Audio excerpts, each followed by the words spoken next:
gave the opinion despite Eskom's ability to achieve a profit after receiving government assistance. Minister Kgosientsho Ramokgopa says this is not acceptable for an entity of Eskom's size and operations. And then our problem children from an audit point of view, our problem child is Eskom. I mean, you know the challenges there. Qualification, I think an institution that size, with the size of budget, the expertise, is inexcusable that we still have a qualification. But Ramokgopa says the country is moving in the right direction in terms of getting people connected with access to electricity sitting at 93%. Developing country like ourselves, we think anything 97 plus will constitute a universal access. Babalo Ndenze, Eyewitness News. Citibank suspended District Police Commissioner Abraham Kwashu has denied removing his number plates during a prison visit to suspected crime cartel boss Katiso KT Molefe. Testifying before the Madlanga Commission yesterday, Kwashu said he was driving a new car that was not fitted with number plates. He has told the Commission that he regards Molefe as a brother-in-law because he's married to a relative. Thabiso Goba reports. On the 6th of December 2024, Katiso KT Molefe was arrested on suspicion he orchestrated the killing of Vereniging engineer Armand Swart. Following his arrest, SAP's District Commissioner for Citibank, Abraham Kwashu, says he received a call from his distressed sister-in-law who wanted help in delivering fresh clothes to Molefe. At the time, Molefe was being remanded at the Groenpoint prison in the Free State. It's been alleged Nkwashu tried to keep his visit to the prison under wraps by removing the number plates from his car. However, he denies this, saying he identified himself to the prison officials and signed the attendance register. It will be upset to remove registration plates after openly identifying myself to both the officials. The truth is that my car was new at the time and had not yet been issued with formal registration plates. Nkwashu says he purchased the car 2 months prior to the prison visits. The National Road Traffic Act states that new car owners have a 21-day grace period to fit registration plates on their vehicles. Thabiso Goba, Eyewitness News. Police are still investigating disgraced Sergeant Fani Nkosi for how he got his hands on dockets found at his home. Nkosi was yesterday denied bail by the Pretoria North Magistrates Court. The magistrate ruled that he failed to prove that his release would be in the interests of justice. Nkosi is facing firearm-related charges after police allegedly found 7 guns and 400 rounds of ammunition at his property earlier this month. He appeared before the Madlanga Commission on accusations of being the middleman between senior police officers and suspected crime bosses. Khomotso reports. When police raided the home of Sergeant Fani Nkosi, they allegedly found 6 dockets, 4 originals and 2 copies in his Wendy house. One of the originals relates to a robbery of a British-American tobacco truck, and the docket went missing in 2016. Nkosi's been charged for the theft of dockets and defeating the ends of justice. The police's Athlenda Mate says their investigations into how Nkosi ended up with the dockets continues. We've always maintained that we've got a strong case against him.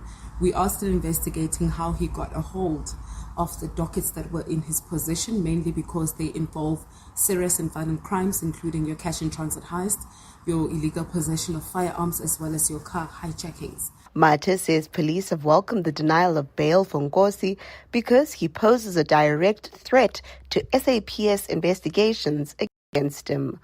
Khomotso Modise, Eyewitness News. And Iran has vowed not to reopen the Strait of Hormuz as long as a U.S. naval blockade of its ports remains in place despite a ceasefire extension. Iranian President Masoud Pezeshkian says they want dialogue and agreement, but breach of commitments, blockade and threats are the main obstacles to genuine negotiations. Tehran has also announced the seizure of 2 ships trying to cross the waterway. It appeared earlier this week that the US and Iran would hold new peace talks in Pakistan, but they have yet to begin. Meanwhile, United Nations chief candidate Macky Sall has called for support for Pakistan's mediation efforts. And to encourage the United States, particularly President Trump, to keep this ceasefire and to give the chance and to call for the Iranian authorities also to give the chance to found a definitive agreement for the stability of this region. Gold is trading at $4,706.01 an ounce. The rand is at 16.54 to the dollar, 22.30 to the pound, 19.34 to the euro. Brent crude oil is at $103.82 a barrel. And in the traffic, we've got delays on the N3 North. That's between the Elands interchange and the Gelderland interchange. Peak time delays there. There's also queuing traffic along the N1 North. That's between the Golden Highway and the Diepkloof interchange. And in your sport, the Proteas women thrash India by 9 wickets to wrap up a T20 series win with 2 games still to play. Laura Wolfhard with a huge 115. Sundowns held by Stellenbosch 1-1, keeping them second on the table. Manchester City beat Burnley to go top on goal difference, while Burnley's been relegated. And the Stormers dealt a huge blow ahead of this weekend's URC battle with Glasgow. A cloudy day in store for Gauteng with scattered showers and thunder showers expected. Johannesburg starting at 12 degrees, peaking at 16. Pretoria 15 and 18. Vereniging 12 and 15 degrees. The top story in EWN this hour. While Eskom has assured there won't be load shedding this winter, the electricity minister has raised concerns about the utility's failure to achieve a clean audit. EWN, in touch, in tune and independent. For the latest, visit ewn.co.za or download the EWN app. 702. Live On the Prime Media Plus app. DSTV channel 856, 92.7 and 106 FM. Let's walk the talk.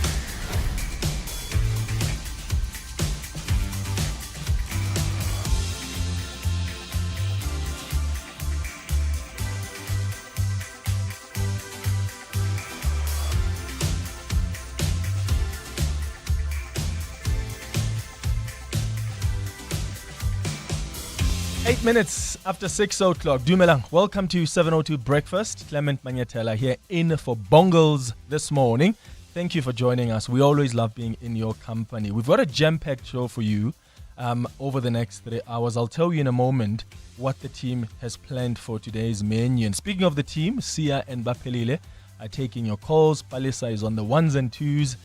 Amo will be guiding you on your roads, and Mateo will bring you some business news. Are you guys well? Happy Thursday. Good. I'm feeling What's quite your good. favorite day of the week? Because I'm very excited every single Thursday because... Or is that your day? That is my day. That's my most favorite day because it indicates that the weekend is around the corner. Because Friday is, of course, obvious. I mean, at 12 I'm out. It's part of the weekend. But Thursday for me is like my Friday. It definitely is Friday for me because, my day ends early, particularly because my kids also finish school early. That means the weekend can start early. So Friday it is for me. What's your favorite day? Weirdly enough, it's probably a Sunday. What? Because it's I'm anxious on a Sunday. Because it's slower. I also don't do that thing of thinking about work the next day. That only happens later at about like 9 p.m. Am I all like thinking about the next day? So that entire day is dedicated to me, my music, things I want to do.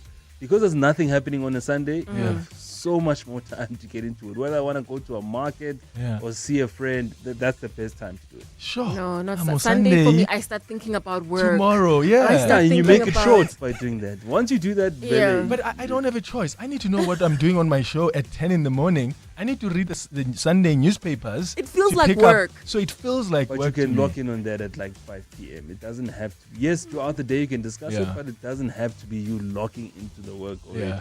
Okay. What's your favorite day of the week? Are you like Mateo? You enjoy your Sundays? Or are you like Amwe and I?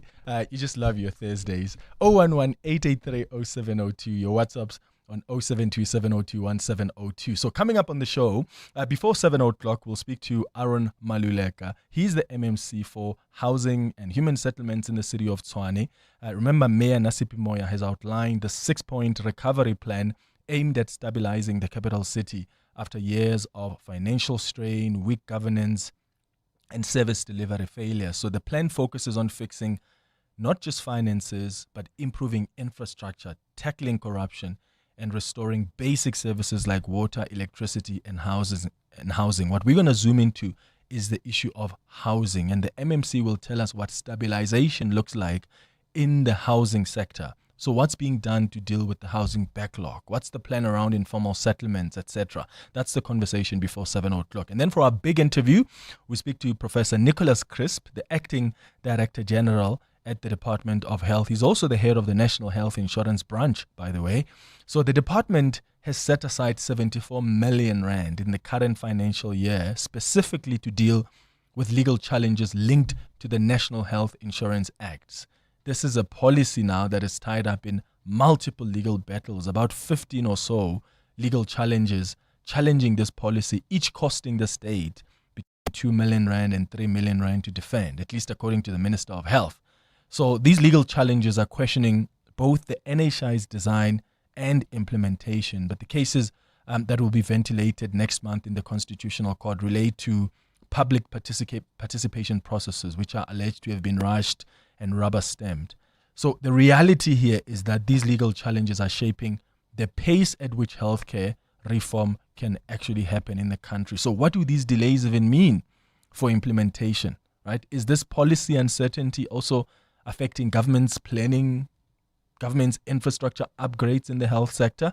That's the conversation we're going to have with Dr. Professor Nicholas Crisp for our big interview. Before we wrap up the show, at 8:50, we speak to award-winning Afro-soul artist Berita, who is stepping into a new musical chapter with the release of her latest single coming up this Friday. So she'll chat to us about that. Mateo, what are you asking us this morning? Well, Clement, I want to know from you and the 702 landers this morning, do you openly talk about money with your friends? Are you honest about when you're going through financial strain, or whether you know your friend is perhaps a plumber or has a particular skill and there's an opportunity for them? Do you tell them about it? Do you openly speak to your friends about money, or is that an awkward conversation? I think it depends. If it's a close friend, then I think we can have a conversation about that. And if I know that a friend is struggling, I'm always the first to recommend certain things to them. But also if I'm getting, for instance, let me use an example, an MC gig and I'm unavailable on the day, or I've already been booked, then I'll say, I've got a friend, this friend of mine, because most of my friends are in the industry. In the same industry, yeah. So yeah, I think you can, but not with every other friend. It has to be someone Depends close. who it is. Yeah. Amu? Yeah, same. It has to be someone very close and somebody who understands my situation as well. Like, you know, the fact that I've got a family, I've got a home to take care of and all of that. But yeah, we do talk openly, and sometimes we do give advices here and there. Yeah. I'll tell you why I'm asking. All right. That's what Mateo is asking. And we're asking you that question as well. Do you actually speak to your friends about money matters, or is that an awkward conversation for you? Give us a call on 011-883-0702. 702. Weather. This weather report is brought to you by Subaru. Gravel, potholes, mud, or whatever the road tends into today, Subaru's got you. So when we look at what you can expect on the weather front today, a cloudy day in store for Gauteng with scattered showers and thunder showers expected. Johannesburg starting at 12 degrees, peaking at 16. Pretoria starting at 15, peaking at 18. Vereeniging 12. Highs of 15. A fine day is expected in Cape Town, though, with a light easterly breeze and a low of 12 and a high of 23. Mahikeng, lows of 12, highs of 18. In Gqeberha, temperatures that they expected at the lows of 11, highs of 21. In East London, lows of 12, temperatures they expected to peak at 20. In Durban, lows of 16, highs of 20. The forecast says sunshine, but Mother Nature had other plans. Life changes, the weather turns. Little voices in the back still hoping you'll say yes. And you do. Because beneath you, there's a different kind of certainty in every turn and every stretch of road ahead. You don't worry about the weather. Instead, you get to enjoy every moment and every memory. That's not just confidence, it's love. Subaru carries you through life's weather. Fall in love with Subaru's all-weather confidence. Book a test drive on subaru.co.za. EWN Traffic. 16 minutes after 6 o'clock, this EWN Traffic is brought to you by OutSurance. SMS out to 45142 now, and you could save on car insurance. If you don't, ask them for 500 Rand. Amo, how are we looking on the roads? Well, we've got peak time delays, Clement, along the N3 North. That's between the Elands Interchange and the Van Buren Road. There's also queuing traffic on the Markwa North between Boyson's Road and Carr Street, heading towards Deep Kloof. Delays on the N1 North between the Golden Highway and the Deep Kloof Interchange, and traffic lights are out of order in Centurion at Old Johannesburg Road and Brackfontein, as well as in Monument Park at the R21 and Solomon Mahlangu Drive. Pointsmen are on duty there, but please approach with care. More updates coming up. Stay tuned. There's more EWN on air, online, and on the EWN app. Things people stress about in traffic. Number 49. What's that random warning light that keeps popping up on my car's dashboard? Oh, the mystery. Well, with the Outsurance Pointsmen on your route, at least the traffic is one less thing to stress about. The Outsurance Pointsmen have been easing traffic congestion so we all get to where we need to be quickly and safely for the past 20 years. With Outsurance, you really always get something out. In partnership with 702. Outsurance is a licensed insurer and FSP. Good morning, 702 team. Good morning, Clement. Hope you're all well. Yes, I've got a very close friend, and as well as my brother. So we openly talk about money. If there's any struggles, we help each other out. And yeah, when it comes to finances, very, very open. Tsepo from Protea Clan. Ah, Tsepo, that's good to know. So for me, what sometimes surprises me is when I've got somebody that I've not spoken to in a very long time and we're not really close, and they want to come and talk about money matters with me. Or maybe they want to also borrow some money. Because my first initial thought is, okay, but have you gone to your first tier? Because I believe we all have the first tier. We've got a second tier. Like my first tier is my brother. In fact, I've only borrowed money from my brother, or if I need some, family members, before I even go to my first tier of friends. So if you've jumped all these tiers, and I'm tier 7, nobody depends. Also, that person, may not have good relations with their family. First of all, their first tier might be quite judgy, or maybe they've gone through all the tiers, and by the time they get to you, they are desperate. That's what I always assume. Yeah. If you get to me and we don't talk all the time, unless you make it a habit. But like if you talk to me at that point, I don't even want to know why you need the money, because I know you've must be absolutely desperate to call me at this particular point. Or maybe also tell me that, listen, I've gone through, I can't go to my brother, or I've gone to a friend, and here I am. I want to ask you for this. Being vulnerable, it's I guess. Well, asking for money is already a vulnerable act, my friend. So having to explain. Toughen up. Put up your big panties. 19 minutes after 6.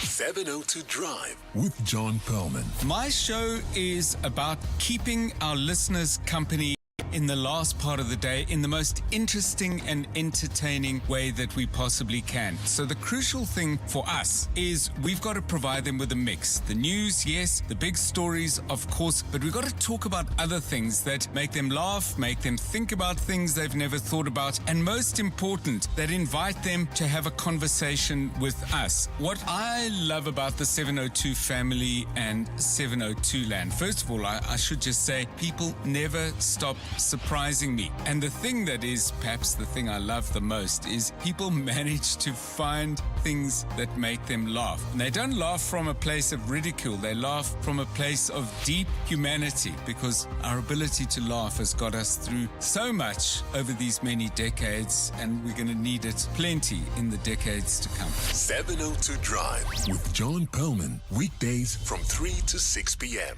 Joburg is more than just a city. It's an unmistakable rhythm that brings us all together. In celebration of this, 702 has partnered with Jozi My Jozi to unite the whole of Joburg in the 702 Jozi My Jozi Walk the Talk Babi Zebonke. So on Sunday, the 26th of July, we're going on a walk through the iconic Joburg CBD, and we want you to join us and be part of something special. Entries open soon. In the meantime, stay tuned to 702 and get ready for the 702 Jozi My Jozi Walk the Talk, hosted by the city of Johannesburg. Walk with the people, for our Jozi. Babi Zabonke. More on primemediaplus.com. It's 6 a.m. in Kenya. Victor's little sister starts high school today, but her fees need to be paid first. Back in Jersey, Victor logs onto the Absa banking app and sends her money and a little extra for lunch. It arrives instantly. Your money makes their world go round. Send cash to 18 countries across the world with Absa Global Pay. It's safe, instant, and affordable. Your story matters. Absa is an authorized FSP and a registered credit provider. T's and C's apply. You hear that? That's the sound of business execution finally visible. No more chasing people and reports. No more disconnected systems. No more guessing if our business is performing or not. iStratGo connects strategy, people, performance, and day-to-day work into one clear software platform, so leaders can see what's working, what's not, and where to focus. Because when execution is visible, everything runs better. Book a demo on istratgo.com. ISTRATGO.com.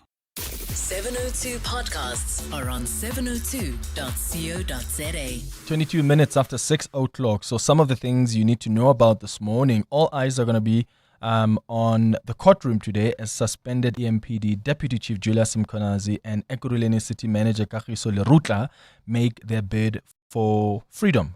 They were arrested over the weekend. They now face serious charges of fraud, corruption, and defeating the ends of justice. The Constitutional Court, you may have heard about this yesterday, has told the South African Human Rights Commission that while it plays a vital constitutional role, it does not have the power to enforce its own directives. When they were handing out judgment yesterday, the court ruled that the Commission's findings and instructions are not legally binding.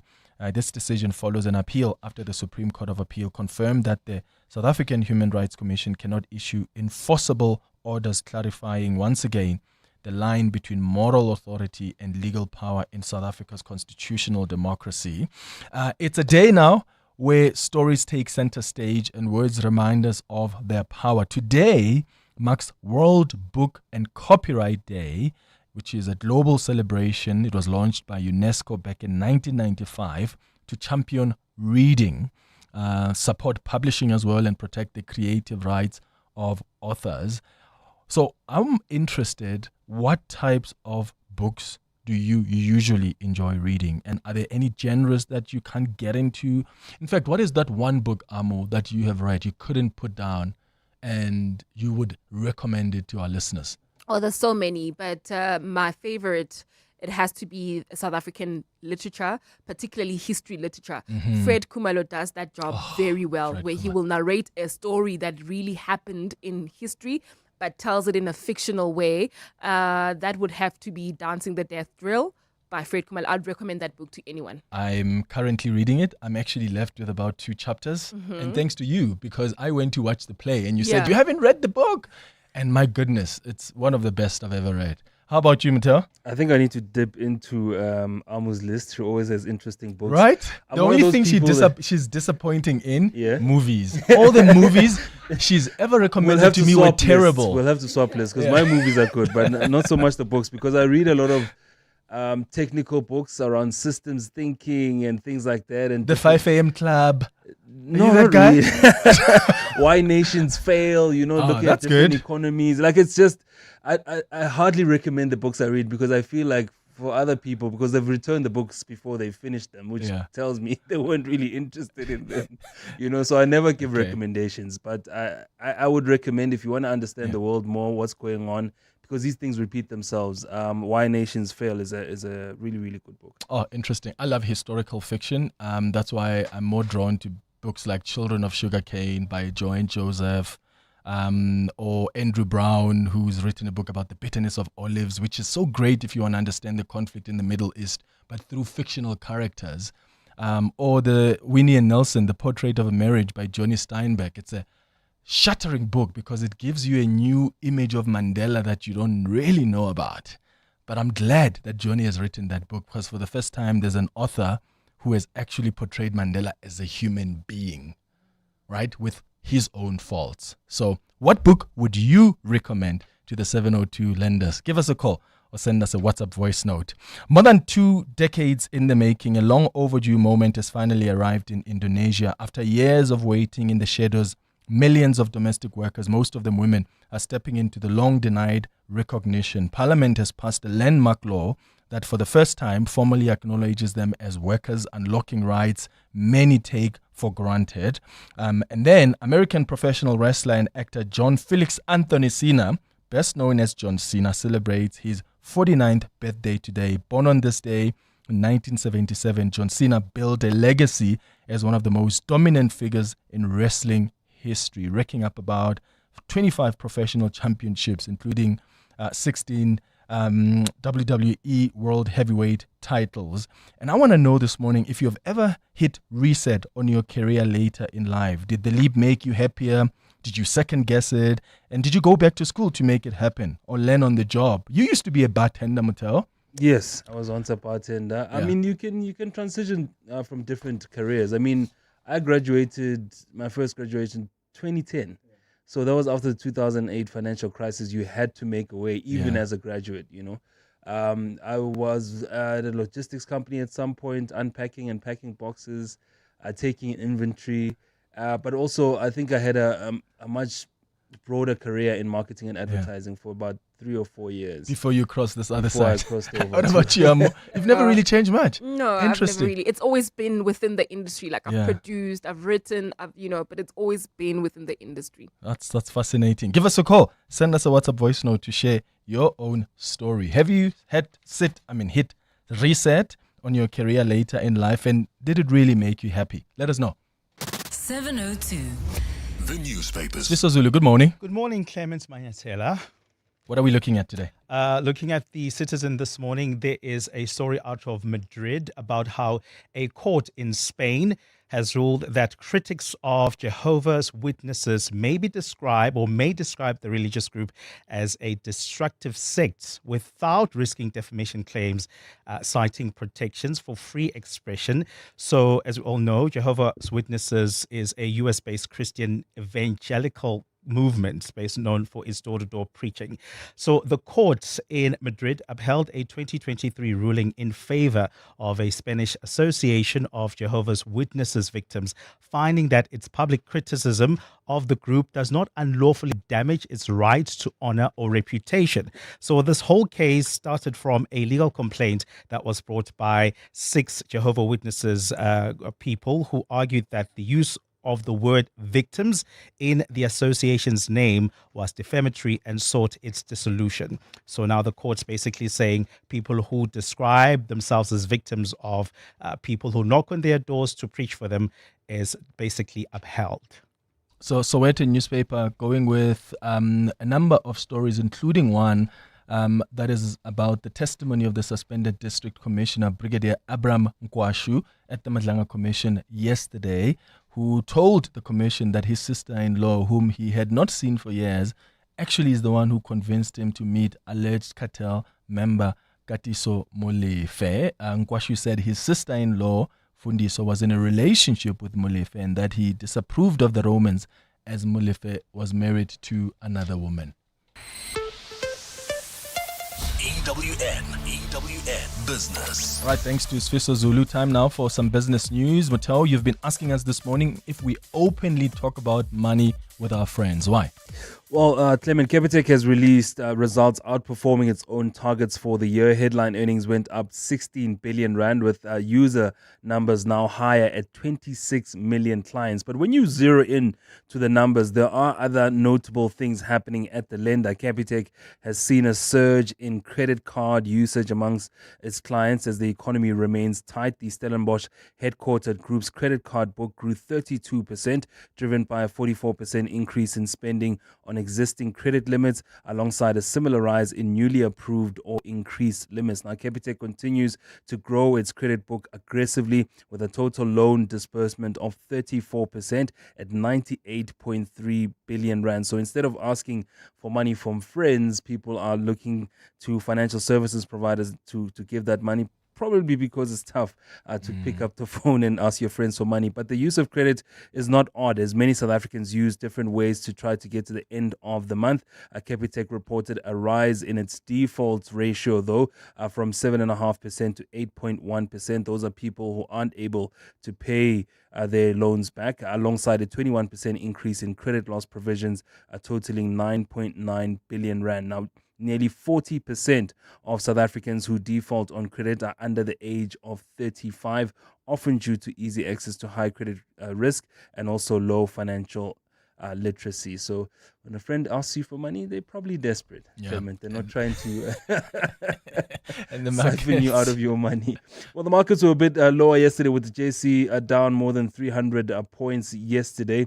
The Rand also still struggling this morning at 16 Rand 53 against the US dollar. It's down 0.5%, 19 Rand 34 against the euro, and 22 Rand 28 cents against the British pound. Price of gold down more than 0.5% at $4,705. Platinum down 2.5% at $2,040. Brent crude has gone up by 3.4% at $103 a barrel. More business after 7.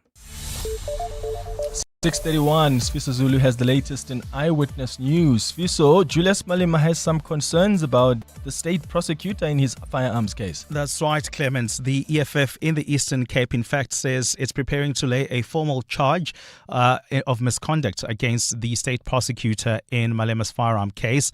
Malema's lawyers wrote to the Director of Public Prosecutions alleging that Advocate Joel Caesar abused his power in the matter. They want action to be taken against Caesar, accusing him of releasing a rifle used by Malema to its owner before the case was finalized. Malema was last week sentenced to 5 years imprisonment in the Gukompo City courts pending an appeal in relation to firing the weapon in public in 2018.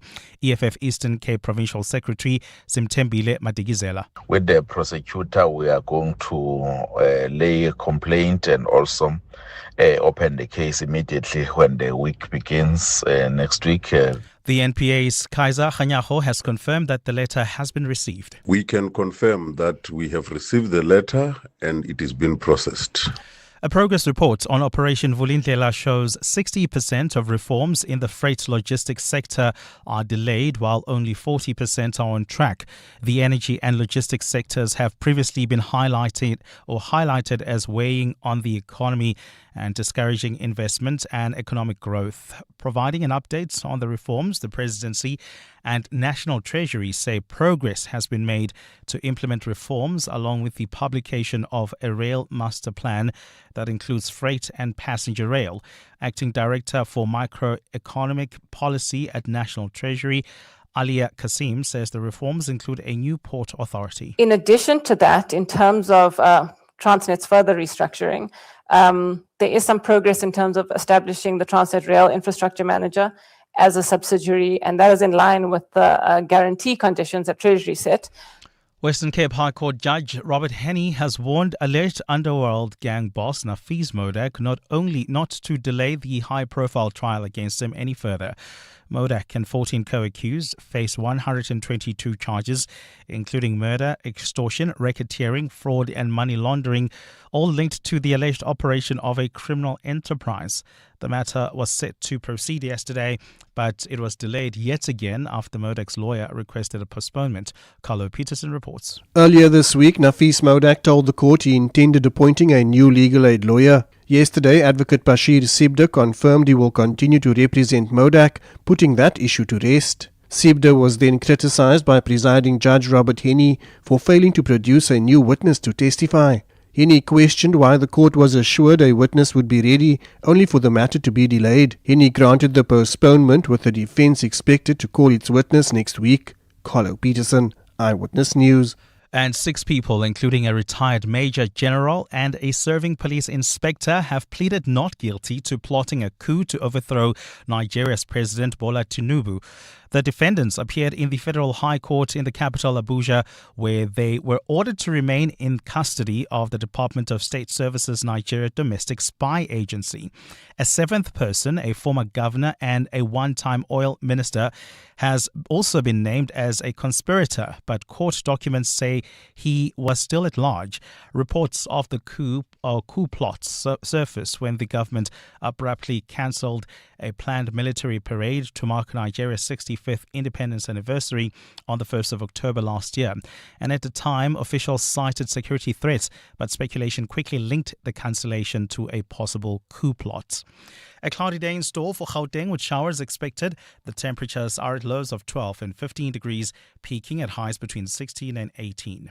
And in the traffic, we've got delays in Boksburg along the N17 West. This is between Heidelberg Road and Osborne Road. An accident between these 2 points. Please approach with care or use the N12 West through Bedford View if you want to avoid this backlog. There's also queuing traffic reported on the N1 South between the Brakfontein interchange and Olifantsfontein Road. The top story this hour, the EFF in the Eastern Cape says it's preparing to lay a formal charge of misconduct against a state prosecutor in Julius Malema's firearms case. Part of the 702 family. My name is Franz Gate. I've been in Johannesburg since 2004, and I accidentally got onto 702 listening to John Robbie because I'm a mad sports fan, but I cannot believe the quality of broadcasting that 702 has played in my life. It's added so much value to my curious nature, and 702 ticks all my boxes. Welcome to our 702 family. Let's walk the talk.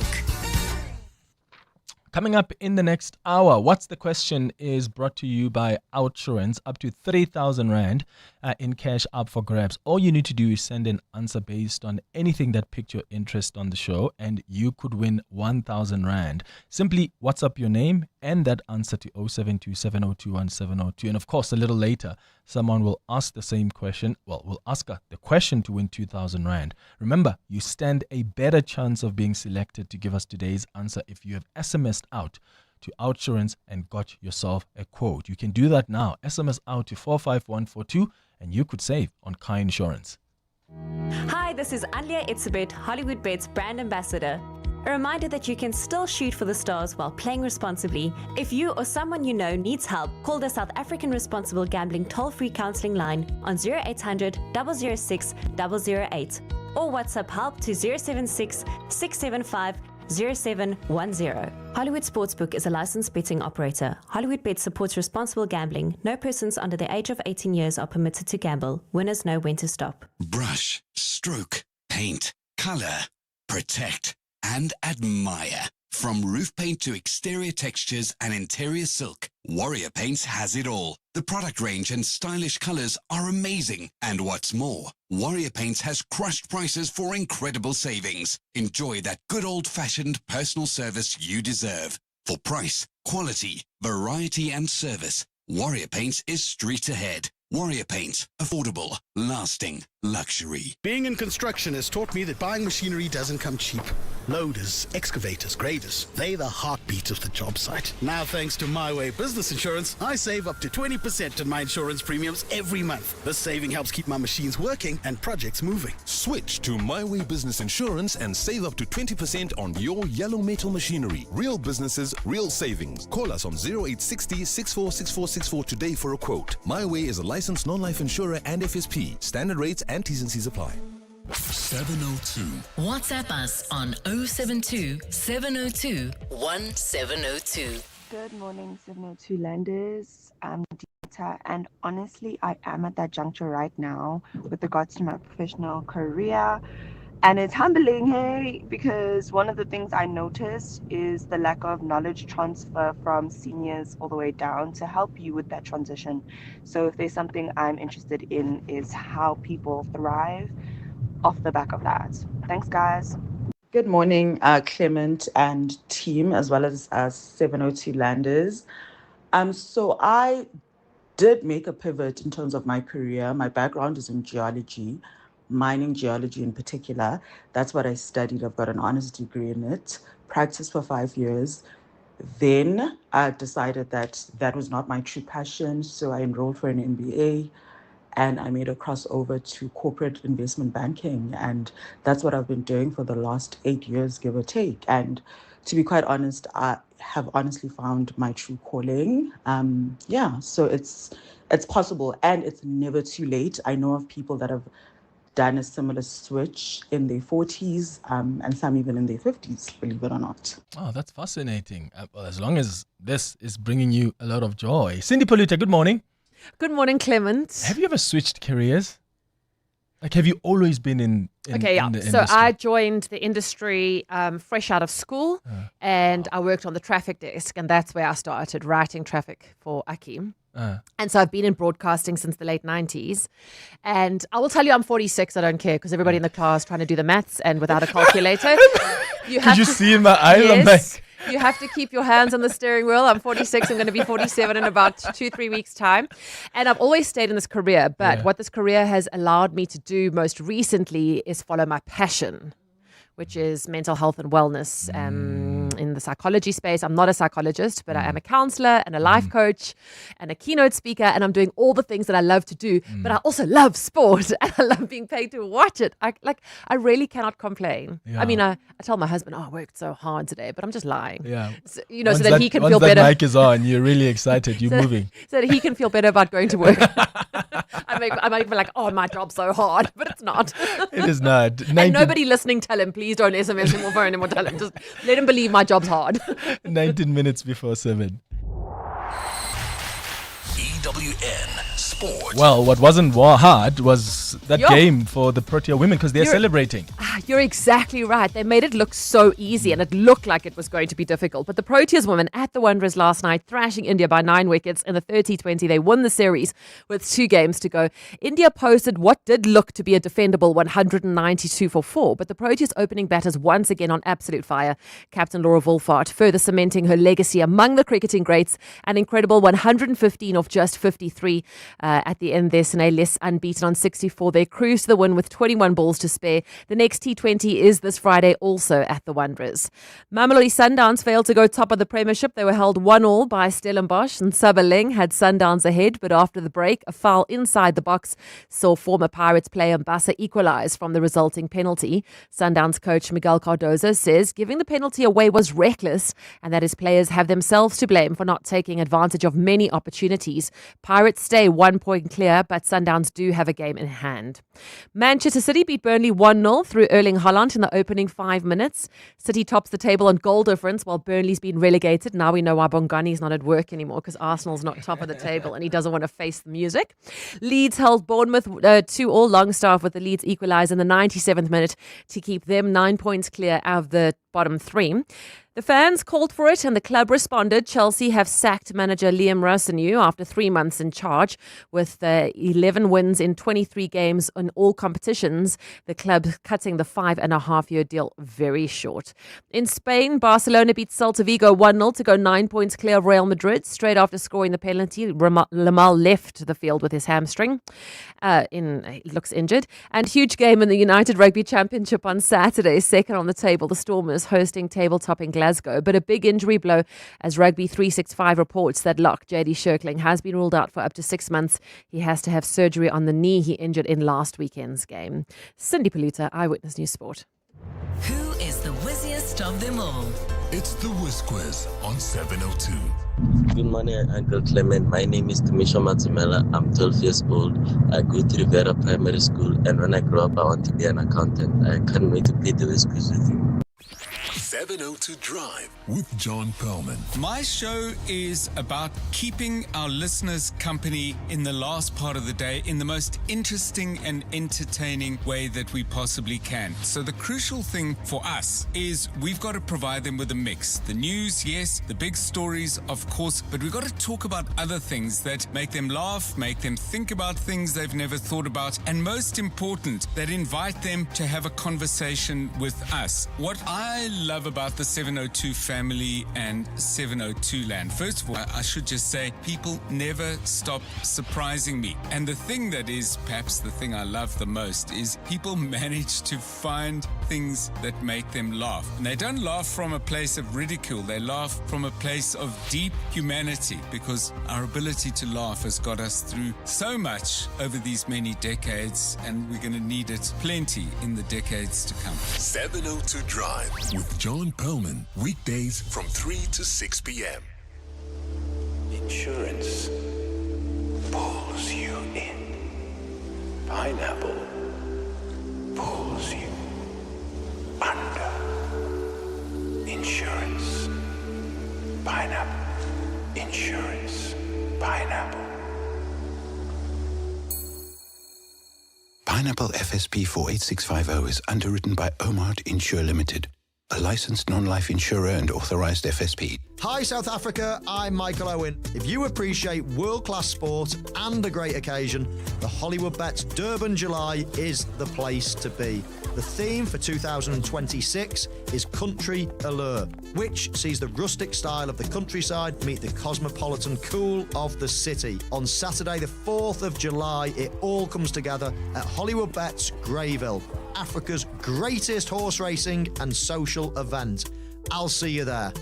Payroll, VAT, stock arriving before money does, public holidays, late payments, that one expense you didn't plan for.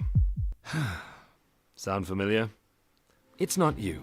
It's just business. Bridgement gives you a cash flow safety net for when timing gets in the way. Find out more at bridgement.com. Bridgement. Business funding simplified. 702. Coming up at 7:15, the big interview. EWN Traffic. 14 minutes before 7 o'clock, this EWN Traffic is brought to you by GWM, class-leading vehicles that help you navigate your journey. Amo, how are we looking on the roads? Well, unfortunately, Clement, we've got an accident reported on the N3 North. It happened right near Modderfontein Road. Delays from the Kilulis interchange. There's also another accident seen in Boksburg along the N17 West between Heidelberg Road and Osborne Road while travelling on the N3 in the Germiston area. N3 North, that is. We've got delays between the Elands interchange and the Geldenhuys interchange. Peak time delays there. I'll have more updates coming up. There's more EWN on air, online, and on the EWN app. Ever since fuel went up, you've had to endure a lot. Like helping your mom run errands while she tries to help you with your love life. Hi, Bo. Kanti, when are you and Sfiso getting married? Pella, I want grandchildren. Don't let the fuel hike put you under pressure. Get 5,000 Rand towards your fuel when you buy a Haval or P-Series this month. Visit gwm.co.za or your nearest dealer to book a test drive. GWM. Go with more. The Brainy Kids of the Whiz Quiz on 702. 12 minutes now before 7 o'clock. Time for the Whiz Quiz. 10 questions, 10,000 rands up for grabs. You get 100 rand if you get each question correct. We've got Dumisho, who is 12 years old, goes to Rivera Primary School, wants to be an accountant when he's much older. Dumisho, good morning. Good morning. Jeez, how old are you? Are you really 12 years old? Yes, I am. You've got a cool, deep voice, Dumisho. Why do you want to be an accountant? Because I'm good at numbers and I can handle heavy workload. Well, I can tell you there's a question or two that is about numbers, so maybe that will count in your favor. Are you ready to play? Yes. All right, Palisa, let's go. Spell the word rainfall. RAINFALL. Correct. Which sport uses a lighter ball? Tennis, table tennis, or squash? Tennis. Correct. What is the name of SpongeBob SquarePants' pet snail? Gary. Correct. In math, what is the sum of 16 and 13? 29. Correct. Which word is a noun? Justify or jump? Justify. Jump is the correct one. How many sides does a hexagon have? 6 or 8? 6. Correct. What process do plants use to make their own food? Photosynthesis. Correct. Which human organ stores and filters blood and produces bile? The heart. The liver. Give the present tense of the word drank. Drink. Correct. True or false? The gas ozone consists of oxygen and carbon monoxide. False. That would have been the correct answer. Are we giving it to him? Yeah, we are giving it to him. Okay. So, Dumisho, how did you feel about that? I feel good. You feel good? I think you did good yourself. In fact, you walk away with 800 rands. Dumisho, you were able to get 8 questions correct. Congratulations to you. You walk away with 800 rands. In fact, Dumisho got 9 out of 10 in the pre-test. So not too far from that mark, having walked away with 8 out of the 10 questions. Now, if you're between the ages of 10 and 13 and believe that you've got what it takes to take on the Whiz Quiz, you're welcome to enter for a chance to win 10,000 Rand. To enter, very easy. Just please send us a WhatsApp voice note including your name, age, and the school that you attend, and we'll be in touch. Andile here with more than just a betting app ad. Download the 10Bet app and enjoy the action of betting anytime, anywhere. It's more than just an app. It's a 10Bet experience. Join now at 10bet.co.za. 10Bet is a licensed betting operator and supports responsible gambling. No person under the age of 18 shall be permitted to bet. Betting can be addictive. Winners know when to stop. South African Responsible Gambling Foundation toll-free counseling line is 0800 006 008 or WhatsApp help to 076 675 0710. That's Kefense, before she got naked. Kefense's premium went up twice last year, and she was more confused than when her ex said, I need to find myself, and then found somebody else. So Kefense got naked. She got comprehensive car insurance and a way lower premium in seconds on the Naked app. Good for you, Kefense. Get a car and home insurance quote now at naked.insure and see how much you can save when you get naked. Naked Financial Technology is an authorized FSP. Get naked. 702. WhatsApp us on 072 702 1702. Morning, Clement and team. So my two favorite days of the week, so I don't just have one, I've got two, are Tuesdays and Thursdays. And this stems from way back, like in my first 3 years of schooling. We used to have two school uniforms. So one uniform we would wear on a Monday, Wednesday, and Friday. And then the other uniform we would wear on a Tuesday and a Thursday. And I just loved the look of the Tuesday and Thursday uniform. And that was my grade 1, 2, and 3. And I think ever since then, I've just always been drawn to Tuesdays and Thursdays. So no real reason in my adulthood, but certainly in my childhood, the school uniform that we wore on a Tuesday and Thursday was my favorite compared to the other days. But yeah, thank you for a great show, Lulama and Benoni. Oh, Thank you. Lulama, Bye. fascinating. So two uniforms. I didn't know about that. Yeah, the other one, usually if you have sport, you Yeah. would wear the other one on that particular day. But also it was meant for parents to be able to clean up or whatever. So if you have this one for Monday, Thursday, and Friday, then you wash up the other ones for the other days. And in terms of cost, I mean, uniform are dura. Now you must buy two different sets. Or shirts, or yeah. Okay, but okay. And I think it still works like that even today, because Is there'll it? be PE uniform and there'll be normal uniform. Oh, interesting. Morning, Clement, Amo, and Motel. I also don't think about, like Motel, I don't think about the week on Sunday. Yeah, maybe roughly around 11 in the evening, but then wake up maybe on Monday morning early and to prepare for my week. And yes, Thursdays are my favorite days because I start my weekend at 3 o'clock on Thursday. With regards to reset, my first degree was in accounting. I studied accounting. I worked as a financial accountant for 7 years. I then transitioned. I studied law. I'm now a legal advisor for almost 15 years.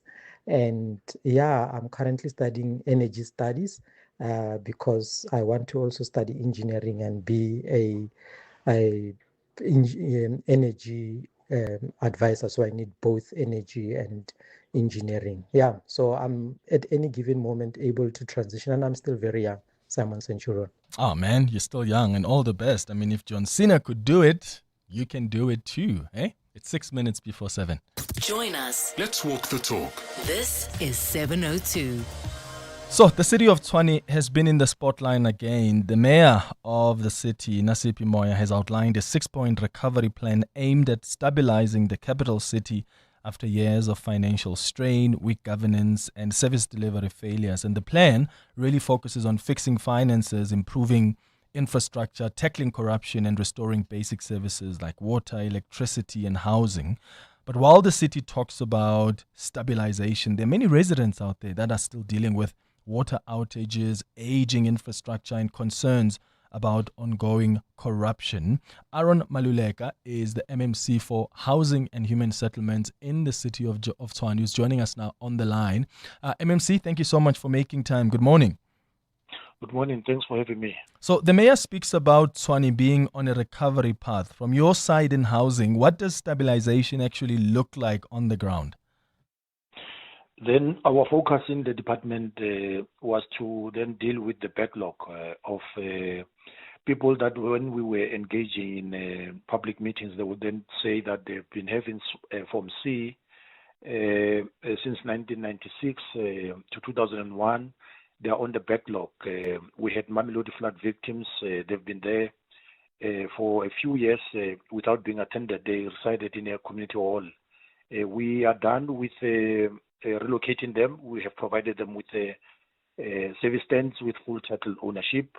We are also now relocating people in different regions. In all the 7 regions, we have availed a lot of development in Region 5, 7. These are Cullinan and Bronkhorstspruit.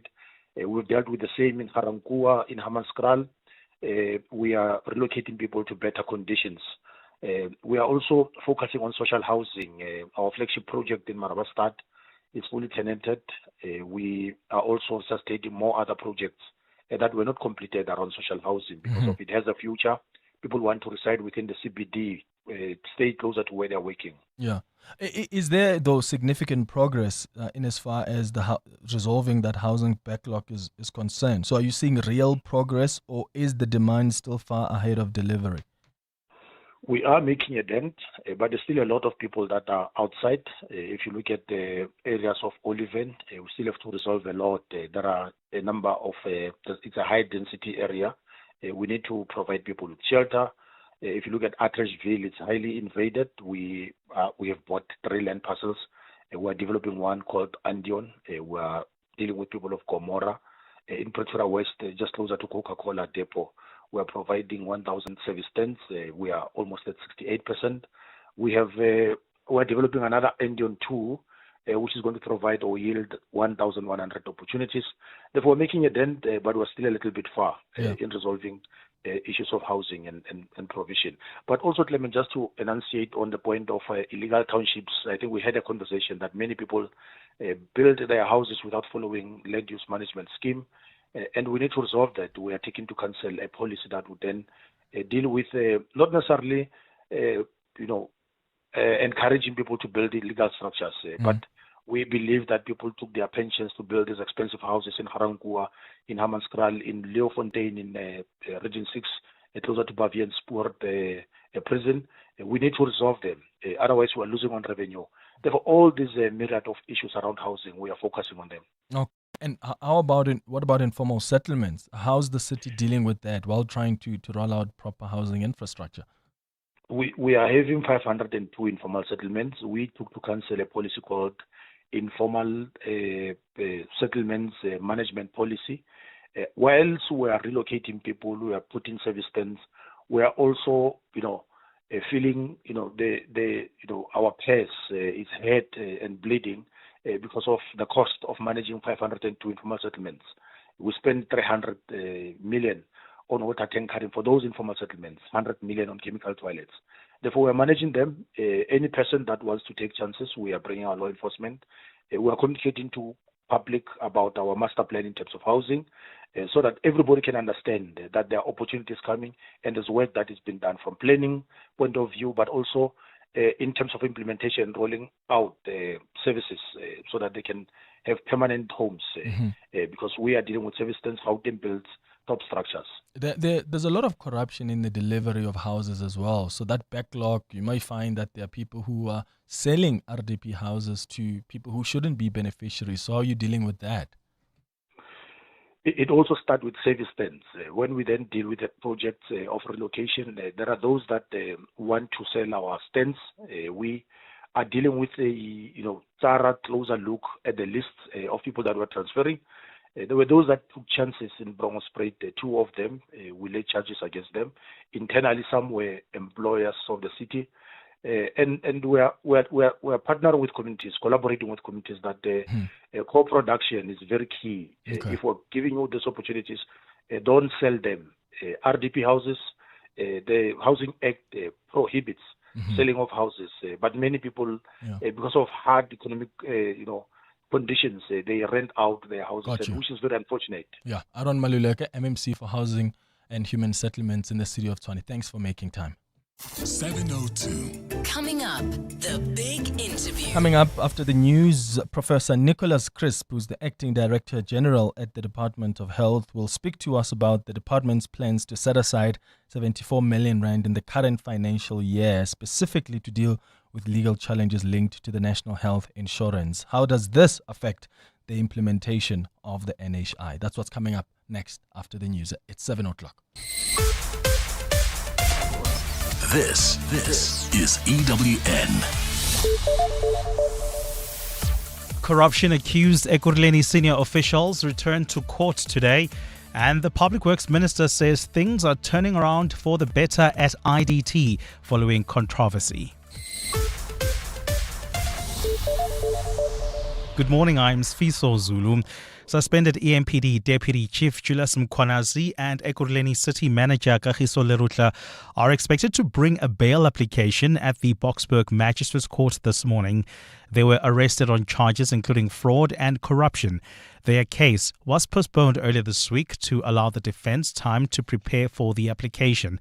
The Ekurhuleni Metro yesterday announced that Lerutla has taken special leave while he deals with his charges. Demakatso Leshuro has more. Julius Mkhwanazi and Ekurhuleni Municipal Manager Kagiso Lerutla are facing Schedule 5 charges that include fraud, corruption and defeating the ends of justice following their arrests at the weekend. This relates to offences allegedly committed in 2019 when Lerutla had been arrested for speeding. The state alleged that the court appearance was on the same day as a job interview.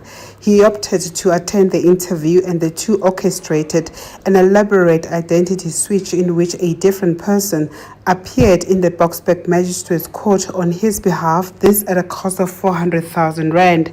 The impersonator completed diversion documents using Lerutla's details. The state is expected to oppose bail. Dimakatso Leshoro, Eyewitness News. Public Works Minister Dean McPherson says he's satisfied with the progress made by the Independent Development Trust to shake off the perception that it's a corruption hub. This after its former CEO, Tebogo Malaka, resigned last August under a cloud of corruption and bribery allegations. Officials yesterday told Parliament's Portfolio Committee that it's slowly starting to regain credibility in the market with projects worth 6.5 billion rand lined up for this financial year.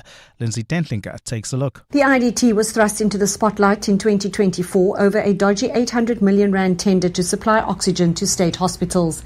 Then last year, its former CEO tried to bribe a journalist in an attempt to stop him from delving into her personal assets. Minister Dean McPherson says the IDT is putting its worst days behind it, but has to accept those implicated in corruption are never going to own up. They're going to use various channels and mechanisms and proxies and the media to try and defend what is completely indefensible. McPherson has defended his interventions at the IDT, saying departments have no choice but to do so when their entities are becoming hotbeds of maladministration. It's about also restoring that credibility in the market. Chairperson Zimbini Hill says the organisation is looking to appoint a permanent CEO within the next 6 months.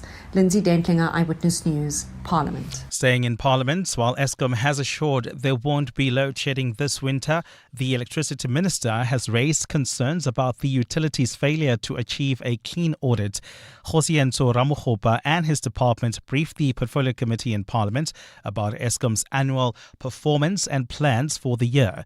He says it's inexcusable that the power utility has failed to receive a clean audit despite stabilizing the country's power grid over the last few years. Babalondenza reports. Eskom received a qualified audit opinion for mainly overstating about 16 billion rand in reported turnaround savings over the year under review. The AG gave the opinion despite Eskom's ability to achieve a profit after receiving government assistance. Minister Josienzo Ramogopa says this is not acceptable for an entity of Eskom's size and operations. And then our problem children from an audit point of view, our problem child is Eskom. I mean, you know the challenges there. Qualification, I think an institution that size, with the size of budget, the expertise, it's inexcusable that we still have a qualification. But Ramogopa says the country is moving in the right direction in terms of getting people connected with access to electricity sitting at 93%. Developing country like ourselves, we think anything 97 plus will constitute a universal access. Babalo Ndenze, Eyewitness News. And Iran has vowed not to reopen the Strait of Hormuz as long as a U.S. naval blockade of its ports remains in place despite a ceasefire extension. Iranian President Masoud Pezeshkian says they want dialogue and agreement, but breach of commitments, blockade and threats are the main obstacles to genuine negotiations. Tehran has also announced the seizure of 2 ships trying to cross the waterway. It appeared earlier this week that the US and Iran would hold new peace talks in Pakistan, but they have yet to begin. Meanwhile, United Nations chief candidate Macky Sall has called for support for Pakistan's mediation efforts. And to encourage the United States, particularly President Trump, to keep this ceasefire and to give the chance and to call for the Iranian authorities also to give the chance to found a definitive agreement for the stability of this region. Gold is trading at $4,706, 1 cent an ounce. The rand is at 16.54 to the dollar, 22.30 to the pound, 19.34 to the euro. Brent crude oil is at $103.82 a barrel. And in the traffic, we've got delays along the N1 South. This is in the city of Tshwane coming out of the Proof Plus interchange. There's also queuing traffic on the N4 West towards the Proof Plus turn-off. Please be on the lookout there. And in your sport, Proteas captain Laura Wolfhard smashed 115 as her side beat India by 9 wickets for a T20 series win. Manchester City beat relegated Burnley to go top of the Premier League on goal difference. Sundowns held by Stellenbosch to stay second. And Stormers lock JD Shirkling out for 6 months. A cloudy day in store for Gauteng with scattered showers and thunder showers expected. The temperatures will peak at highs between 15 and 18 degrees. The top story in EWN this hour. Suspended EMPD Deputy Chief Julius Mkhwanazi and Ekurhuleni City Manager Kagiso Lerutla are expected to bring a bail application in the Boksburg Magistrates Court this morning. EWN, in touch, in tune and independent. For the latest, visit ewn.co.za or download the EWN app. 702. Live On the Prime Media Plus app. DSTV channel 856. 92.7. And 106 FM. Let's walk the talk.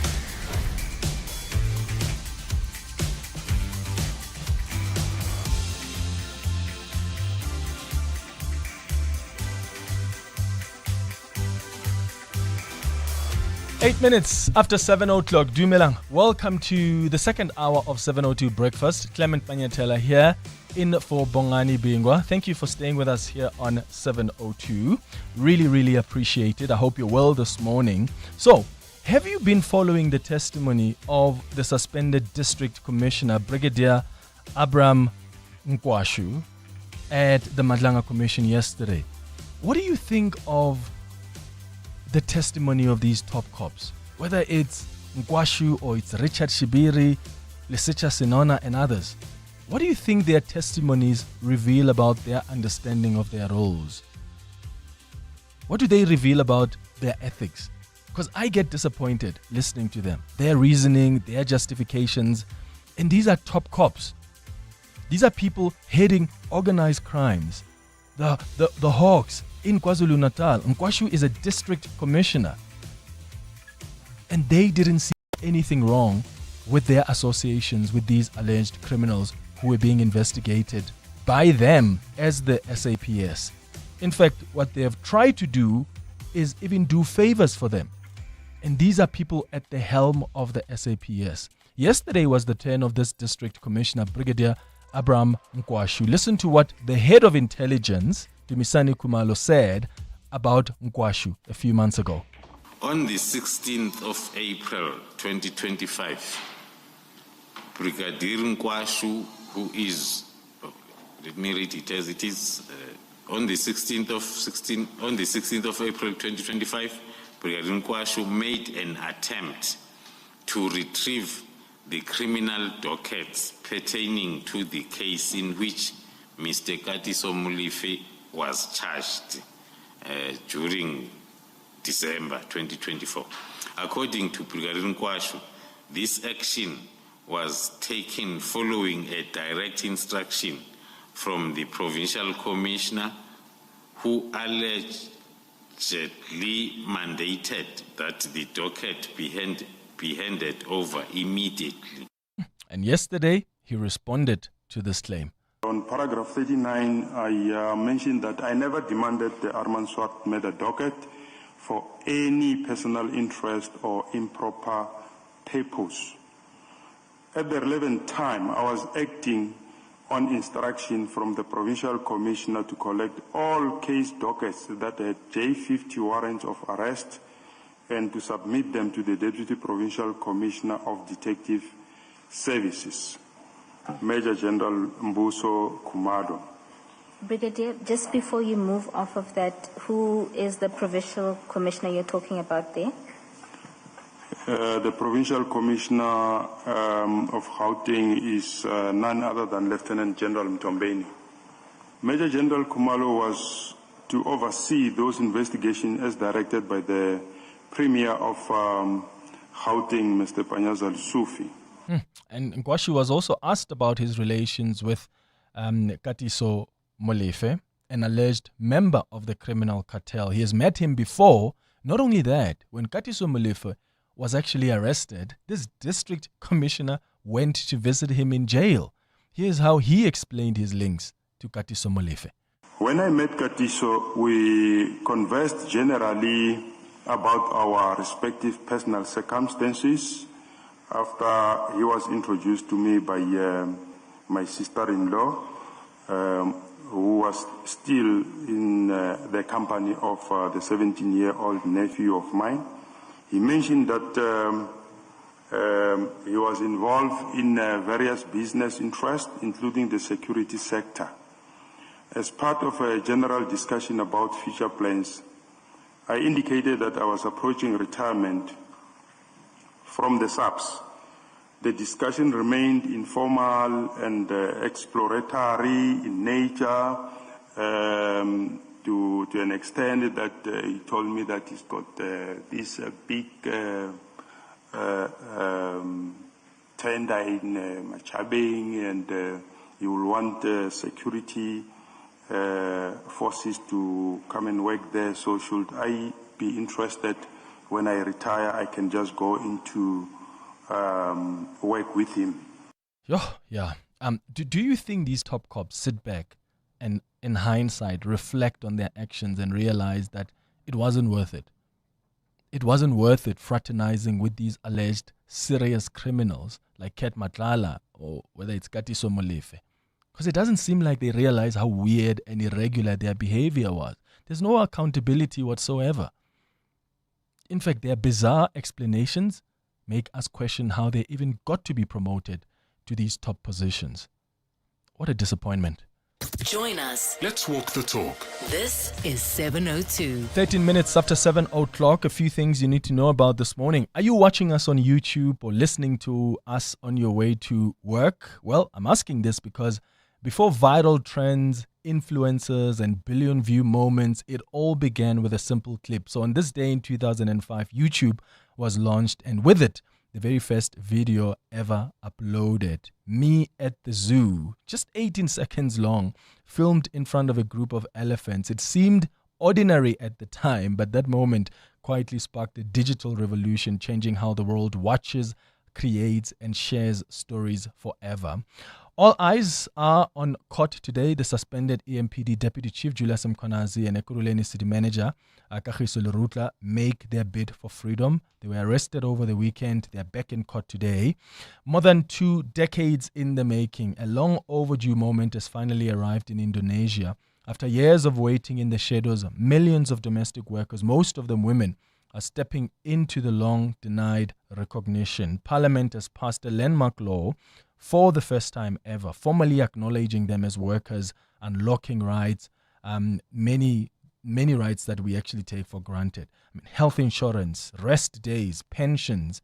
But the shift goes even deeper. Exploitative wage deductions by placement agencies are now outlawed, and the hiring of children under 18 as domestic workers has been banned. And I'd like to know from you this morning what actually you do for the people who keep your homes running? How do you show appreciation for your helper?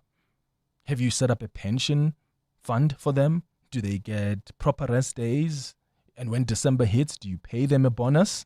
Let me know, please, on 072-702-1702. And then dropping on Netflix today, the 7-part documentary series, The Trials of Winnie Mandela, premieres on Netflix today, offering an unflinching look at the life and legacy of one of the country's most complex and controversial figures. It's directed by the late two-time Emmy-winning filmmaker Mandy Jacobson, so you don't want to miss that. And on this day in 1988, Whitney Houston's ballad, Where Do Broken Hearts Go?, got to number 1 on the Billboard charts. To the open arms of a love that's waiting there. And if somebody 702. Up next, The Big Interview. EWN Traffic. This EWN Traffic is brought to you by Outsurance. SMS out to 45142 now and you could save on car insurance. If you don't, ask them for 500 Rand. Amo, on the N1 South, there are some delays there. What's happening? Yeah, that's correct, Clement, especially if you are leaving the city of Tshwane towards Olifantsfontein Road. This is due to peak time delays there. Olifantsfontein Road is also backed up approaching the N1 as a result. Then traveling in 4 ways, an accident along Witkoppen Road. It happened right after Winnie Mandela Drive. Please be on the lookout there and approach with care. We'll have more traffic updates coming up. Do stay tuned. There's more EWN on air, online, and on the EWN app. You may or may not know the difference between wheel alignment and wheel balancing, but you do know a great Outsurance deal when you see one, right? Get a car insurance quote now, and if Outsurance can't save you money, ask for 500 Rand or 1,500 Rand if you have been claim free and with the same insurer for 3 years. Get savings or cash. SMS out to 45142. That's out to 45142. Outsurance, licensed insurer and FSP. T's and C's and information online.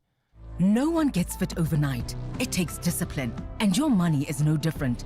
A Nedbank 32-day notice account helps you build financial strength with up to 7.3% interest and zero maintenance fees. The higher the deposit, the higher the return. Invest in under 2 minutes on the Money app and get money fit with Nedbank. For more information, go to nedbank.co.za. See money differently. Nedbank, we're a licensed FSP and registered credit provider. T's and C's apply. Joburg is more than just a city. It's an unmistakable rhythm that brings us all together. So in celebration of the 702 has partnered with Jozi My Jozi to unite the whole of Joburg in the 702 Jozi My Jozi Walk the Talk, Babi Zabonke.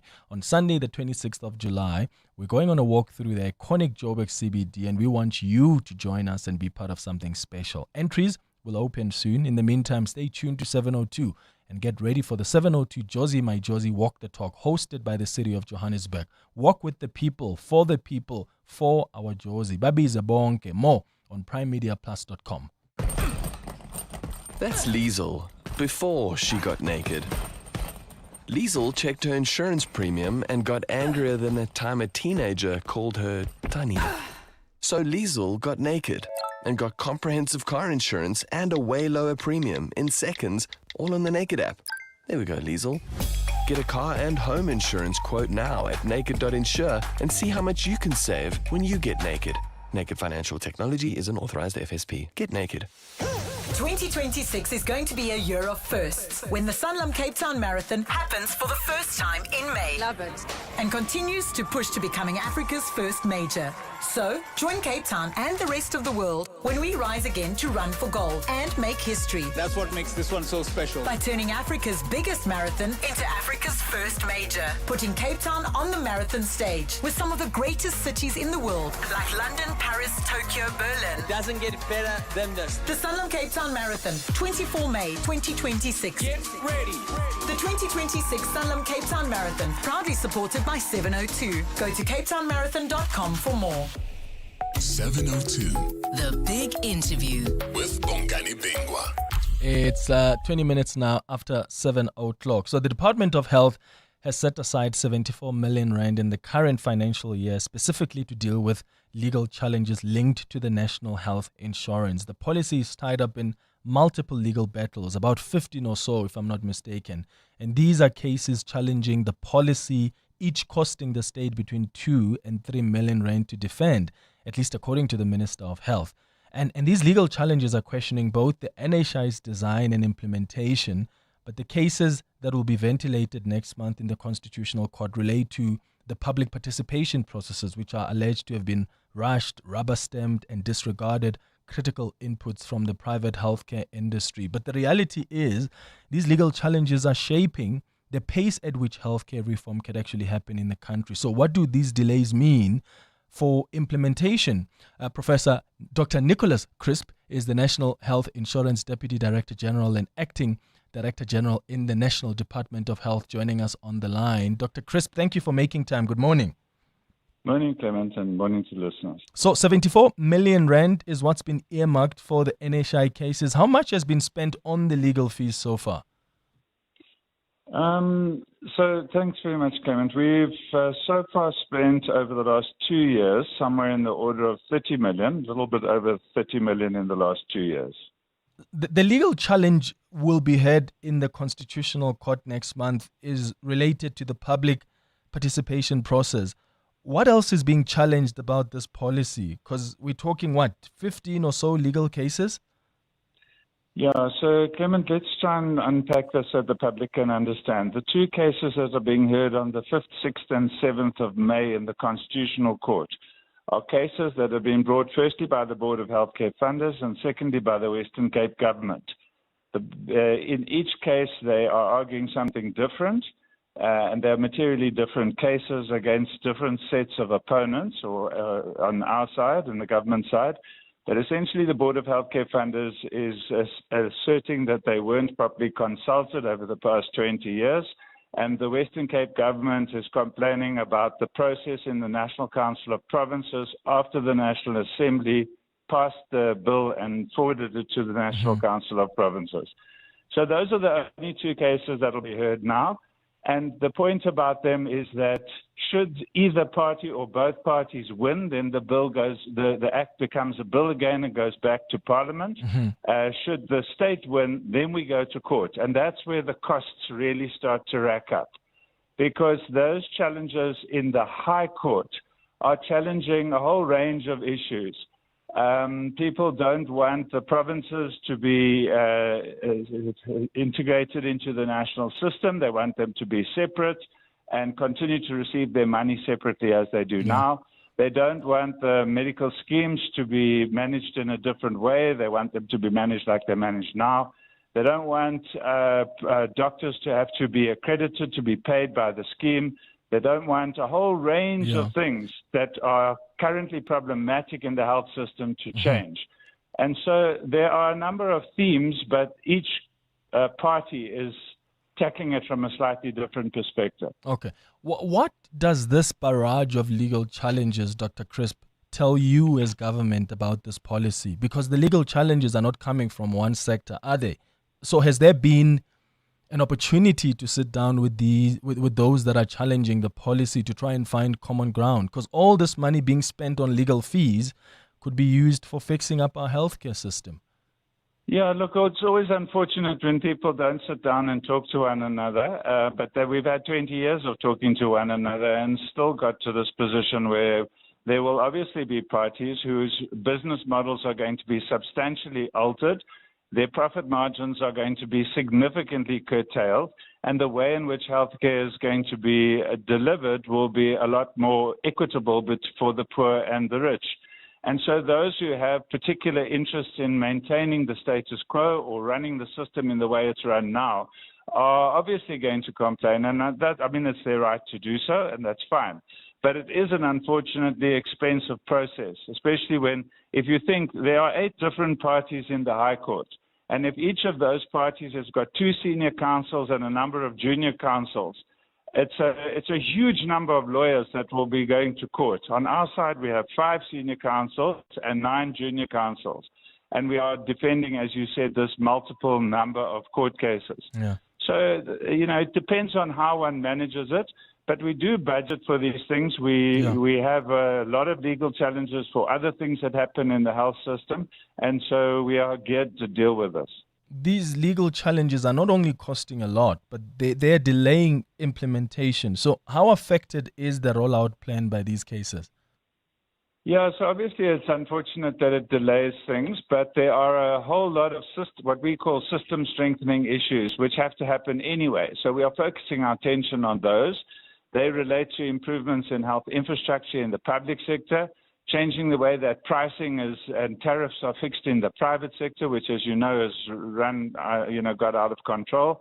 Changing the way the human resources are managed, so a number of key policies are under review in the department. Making sure that we integrate the HIV program into the rest of the primary healthcare system, because after the change of the PEPFAR funding, there's some fundamental changes required in that. So there are a lot of things that keep us busy and that will make the public health system function better. The problem is that integrating the service capacity of the public and the private sector together is slowed down and impeded by all these challenges. Have you made headway, though, with preparation towards the implementation of the policy? And I'm asking that because the quality of health delivery in our public hospital has been arguably deteriorating. That's been other people's experience. You've got more and more people who continue to complain about our public health facilities. So I wonder if the hospitals, in fact, will meet the high standards required by the National Health Insurance. Yeah, look, I think what people don't understand, and we hear some really ridiculous things said in the public space, what people don't understand is that the NHI is a funding change. And what it means is that the public purse, which will be a bigger purse, it'll collect money in a different way, which we could talk about, will be purchasing from both public and private providers. It's not to purchase from the current public facilities only.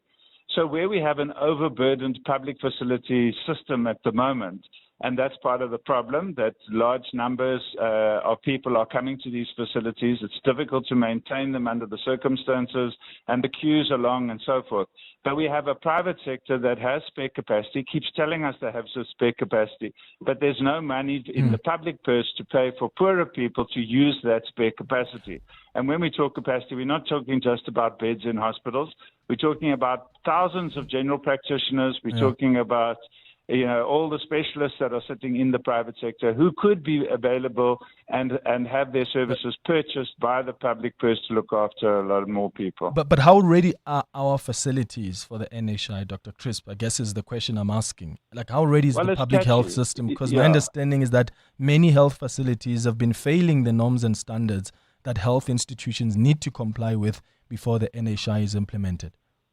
Yeah, well, that's an ongoing process. By the way, private facilities have also been failing those same standards. So it's public and private sector have their different sets of challenges. Some of the facilities pass with flying colors and have got very good clinical care, as well as what we call the hospital services. The equipment is all in order and so on.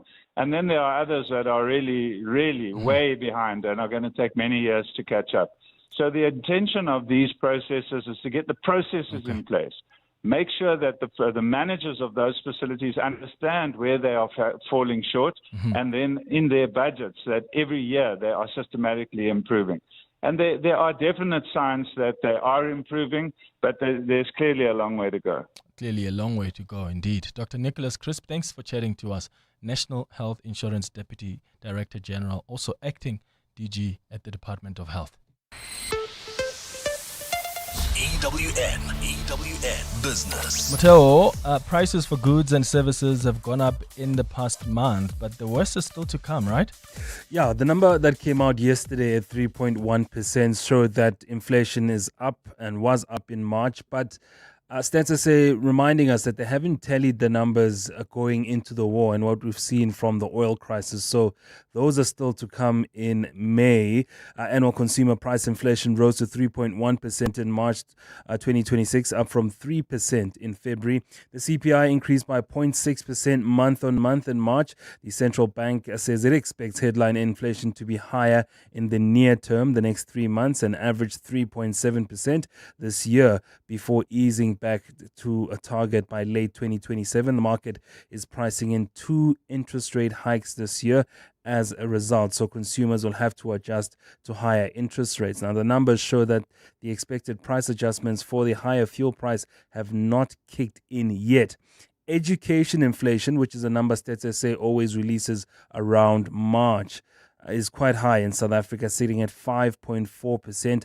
Outpacing general headline inflation and putting strain on households. The main contributors to the higher inflation rate were housing and utilities, a segment which was up 5.1%. That includes rent and all the amenities you pay for. Food and non-alcoholic beverages up 3.6% in the past month, while insurance and financial services was up 4.6%. So life is getting a little bit more expensive in South Africa. Then looking at the markets, oil prices were rallying again on Wednesday after Iran's Islamic Revolutionary Guard captured 2 commercial vessels in the Strait of Hormuz. Brent crude for June delivery gained almost 3% to trade at $101. Let's have a closer look at those markets. Then the JSE was weaker yesterday, down 344 points. Industrials were in the red. Banking stocks also negative, while mining shares were quite flat. Absa losing out 3.8% yesterday. Mr. Price down 2%. We Buy Cars down 1.8%, with the JSE darling Naspers down 1.7%. Rand at this hour, 16 Rand 52 against the US dollars, down by close to 0.5%. 19 Rand 31 against the euro. 22 Rand 28 cents against the British pound. Price of gold at $4,709 an ounce, while platinum is down 2.8% at $2,041. Brent crude up 3% this morning at $103 a barrel. More business after 8.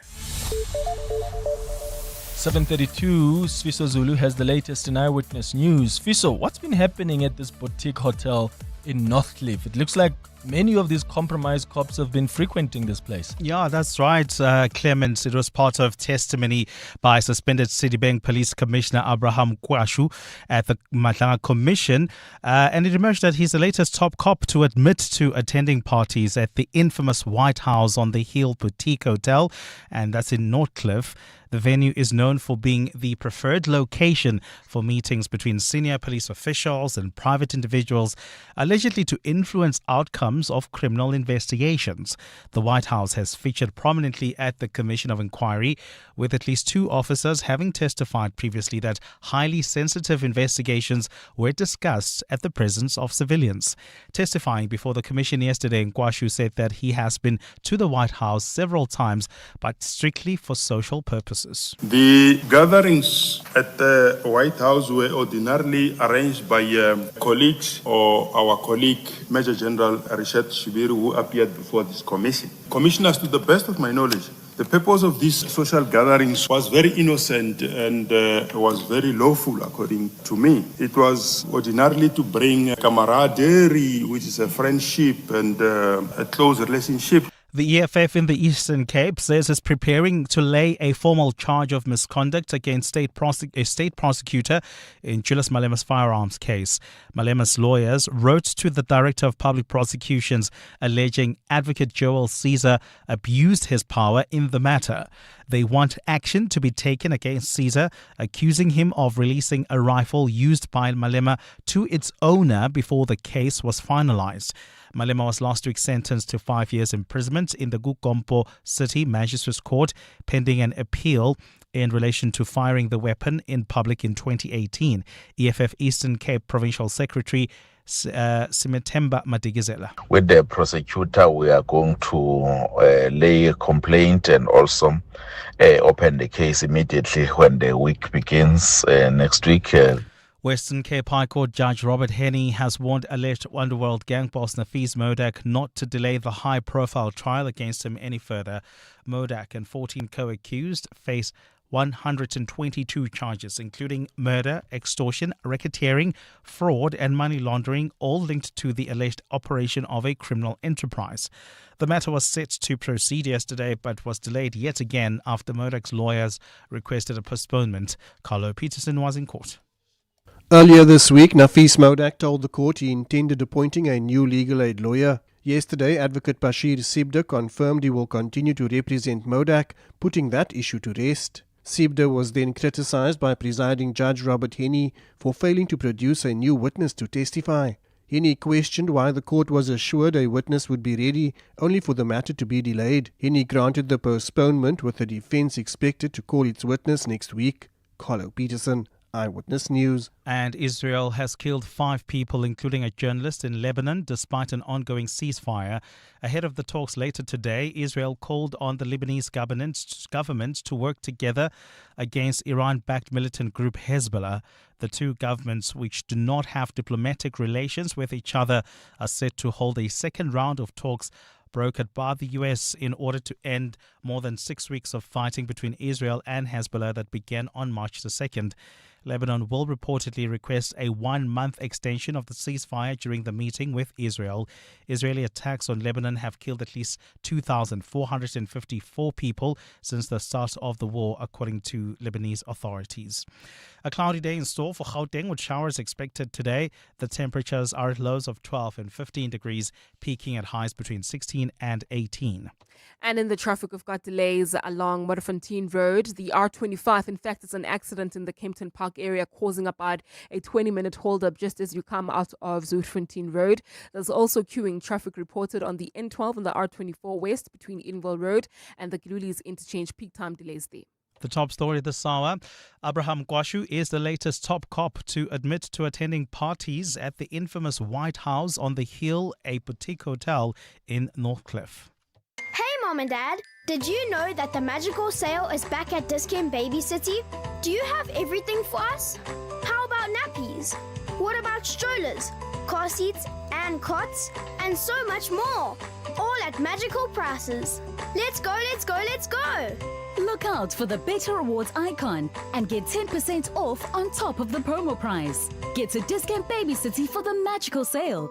Thursday 30 April to Sunday 3 May only. Everything starts with a choice. For PPS, that choice was clear: to provide graduate professionals with support to create, protect, and accelerate their wealth. Because when graduate professionals support one another, progress multiplies. And together, those choices added up to a record-breaking 6.88 billion rand in profit share allocated to our members with qualifying life risk products for 2025.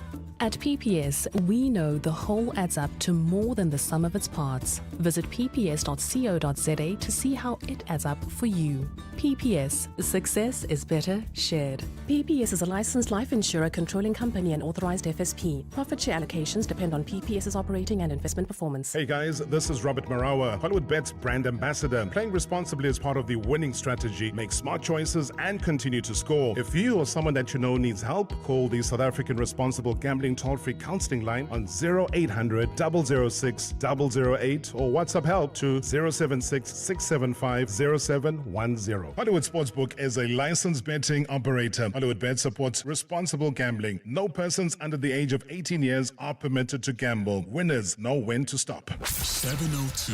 WhatsApp us on 072 702 1702. Good morning, Clement. Good morning, Clement and the team. The book that I read, and it seemed as very interesting out of all my catalog. It has to be a book called The Lie of 1652 by Patrick Tariq Mallet. Out of all the historical books that I've read, I think it's the most outstanding and one that carries a serious revelation. If you're interested in historical books and from maybe South Africa from a historical context, read The Lie of 1652 by Patrick Tariq Mallet. Thank you. Okay, I would tell the listeners, as he mentioned the title of the book, what did you and I say? I want to read that. We said it at the same time, so definitely going to check that out. Morning, Clement. Is Veronica from Spruit View. I never used to like fiction, and my daughter introduced me to Lucinda Riley. I read most of her books, and we buy them. We don't take them from the library. I read all her 7 sisters. I just finished The Last Love. What is it? The Last Love song. Those books are interesting. They're big, but Jesus, every time you get to the finishing line, you feel like, I wish it wasn't getting finished. Lucinda Riley, she's got lovely fiction books. Good morning, Clement and the team. Good morning, 702 lenders. Books that I would recommend to 702 Lend.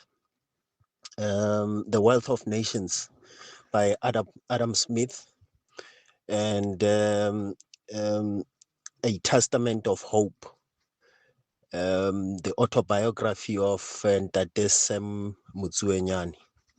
And yeah, my name is Refilwa Hape from the Midval. Ah, that's amazing. Thank you. Keep those suggestions coming, please. Today marks World Book and Copyright Day. It's a global celebration launched by UNESCO to champion reading. And I've been asking you what types of book you usually enjoy reading. And if there are any books that you have read that you couldn't put down and you want to recommend to the 702 lenders, please do so. 20 minutes before 8 o'clock. 702.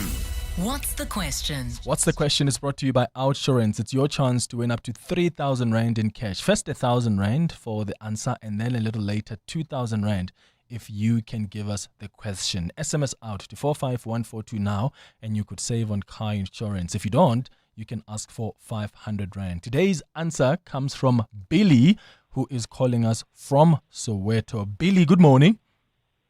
Good morning, Clement. How are you? I'm all right, man. Please give us today's answer. Today's answer is 49. Today's answer is 49. All right. Yes. Have you recently requested a quote from Outsurance? Yes, indeed. Well, guess what, Billy?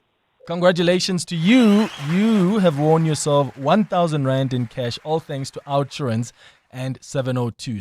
So 49 is the answer. If you know what's the question, be the seventh caller right now on 011-883-0702. T's and C's on primemediaplus.com.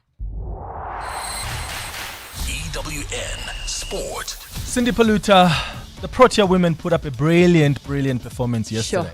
They really did. And I think Proteas women's captain Laura Wolfhard will definitely go down as one of the legends of the game in this country. Another awesome performance from her. She smashed 115 off just 53, taking her team to a 9-wicket win over India in the 30-20. And with that, they clinched the series. In the middle at the end was Sine Les smashing the winning 6. She finished unbeaten on 64, and they won with 21 balls to spare. At the IPL, the Rajasthan Royals beat the Super Giants by 40 runs. They stay second on the table. Manchester City are top of the English Premier League on goal difference after beating Burnley 1-0. Holland scored in the opening 5 minutes. The result means Burnley's been relegated. Also in a fight to avoid the drop, Leeds are almost in the clear. They drew 2-2 with Bournemouth to go 9 clear of the bottom 3. Chelsea sacked manager Liam Rossinier, who had only been in charge for 3 months of a 5.5-year contract. This week's loss to Brighton was the nail in the coffin as he leaves having won only 11 games across 23 in all competitions. Mamelodi Sundowns stay second in the Premiership. They drew 1-1 with Stellenbosch, and Sabaleng put Sundowns ahead, but after a half-time foul inside the box, former Pirates player Mbasa equalised from the resulting penalty. Sundowns coach Miguel Cardozo says it was reckless, but blames his whole team for not taking advantage of many opportunities. Pirates 1 point clear at the top. They're playing Chiefs in the derby on Sunday. Sundowns will be away at Richards Bay. In Spain, Barcelona beat Celta Vigo 1-0. They're 9 points clear of Real Madrid. Straight after scoring the penalty, Lamal went off holding his hamstring. And second on the table in the URC, the Stormers are hosting tabletop in Glasgow this weekend. The Stormers don't have lock JD Shirkling. He's having surgery on the knee he injured in last week's loss. Cindy Paluta, Eyewitness News Sport. Yeah, yes. I used to lose time in my business every day. Slow internet, or not going through, clients waiting. It starts small, but it adds up. You miss one thing, then another, and before you know it, everything is behind. So, now upgrade. And I got fast, reliable connectivity from MTN Business to focus on growth. Your business doesn't buffer, so why should your tech? Let's talk shop. Click on mtn.co.za/business or visit an MTN store today. MTN Business, Africa's leading enabler of connectivity and converged solutions. Still shopping around for a saving here and a deal there? Choose Checkers, SA's #1 in value supermarket. And save on deals like Clover Butro Full Cream Modified Butter Spread, 500 grams for $79.99. Kellogg's All Bran Flake Cereal, 1 kg for $79.99. And Baby Soft 2-ply fresh white toilet rolls, 24-pack for $159.99. Save 60 Rand. Valid until 10 May. Only at Checkers. Whenever she fell or got hurt, a kiss always took the pain away. Honey and hugs helped at first when the coughing started. It's just a cold. Keep her warm and she'll be fine, we thought. I wish I could kiss RSV away too. Respiratory syncytial virus is a contagious virus that can lead to serious illnesses, including lung infections. Fortunately, protection for infants against RSV is now available in South Africa. Ask your healthcare provider about keeping your baby protected during their first RSV season. 15 minutes now before 8 o'clock. EWN Traffic. Let's get the latest on traffic from Amuramela. This EWN Traffic is brought to you by the House of Citrion. The all-new Citrion Basalt is here. Book a test drive at citrion.co.za. Amu, how are we looking? Well, if you're traveling in Kempton Park, we do have an accident reported on Motorfontein Road approaching Parkland Drive, causing delays. There's also queuing traffic along the N12 and the R74 West between Edenville Road and the Kilulis interchange. Peak time delays there while traveling in Bramley along the M1 South. An accident right near Corlett Drive. Delays coming out of Grayston Drive. The M1 North in itself is heavily backed up coming out of the Kilani Bends towards the Grayston Drive off-ramp. I'll have more traffic updates coming up. Stay tuned. There's more EWN on air, online, and on the EWN app.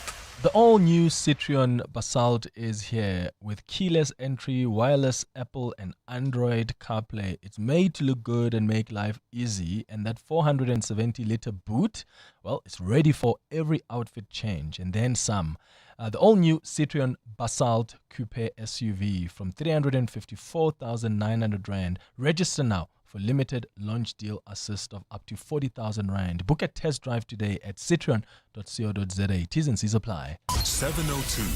What's the question? 14 minutes now before 8 o'clock. So earlier on, we got a call from Billy who gave us the answer, and that answer is 49. So in the Kokele, in the Johannesburg South, if the answer for today is 49, please tell me what's the question. How old is the American actor and retired wrestler John Felix Anthony Cena turning today?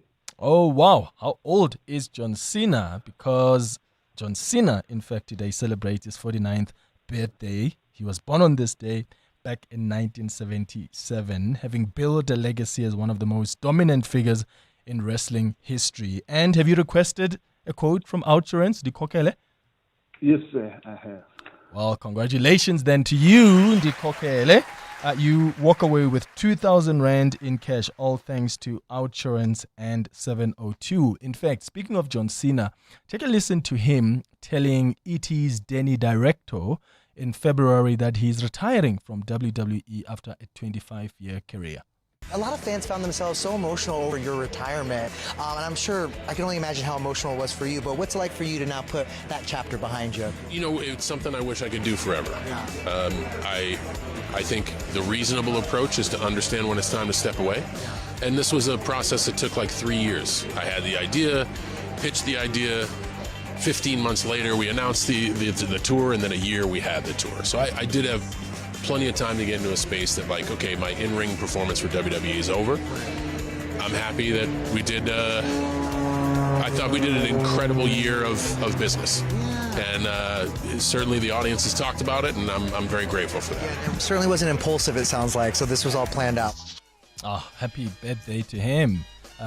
He has built a legacy with 25 championships, including 16 world titles before successfully transitioning into acting with films like The Marine and 12 Rounds. You can't see me, my time is now. In case you forgot or fell off, I'm still hot, knock your shell off. My money stacked fat, plus I can't turn the swell off. The franchise doing big business, I live this, it's automatic. I win this, so you hear those horns, you finish. A soldier. Tired of paying more than you need to for your car insurance? Jason, a 45-year-old insurance client, is saving big on his 2025 Hyundai i10. That's true. Now, children, they saved me an incredible 520 rand. And if you're claim-free for 3 years, you get an out bonus. More and more and more out. How much could OutSurance save you on your car insurance? SMS out to 45142. That's out to 45142. Saving so much every month, around 640 Rand. That's right. 27-year-old Liam saves an unbelievable 640 Rand a month on his 2020 Ford Ranger.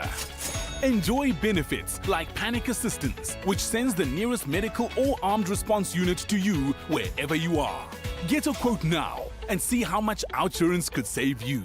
SMS out to 45142. That's out to 45142. Licensed insurer in FSP. TCs and information online. Limits apply.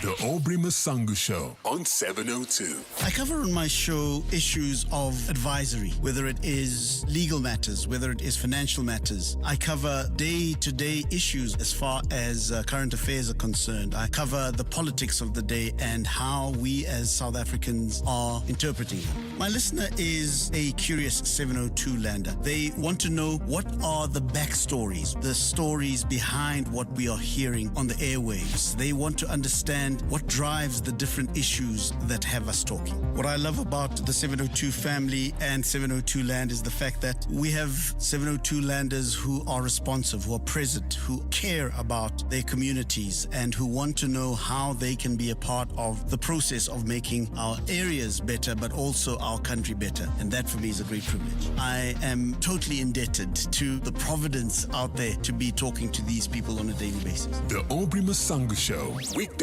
from 8 to midnight. Are you ready to let go of your ride in the new year? We Buy Cars makes it easy and even enjoyable to part ways with your vehicle. Simply complete their form on webuycars.co.za and they'll handle the rest. Looking to upgrade your car? With over 12,000 vehicles for sale, you're certainly spoiled for choice. Visit webuycars.co.za today. That's Sia before he got naked.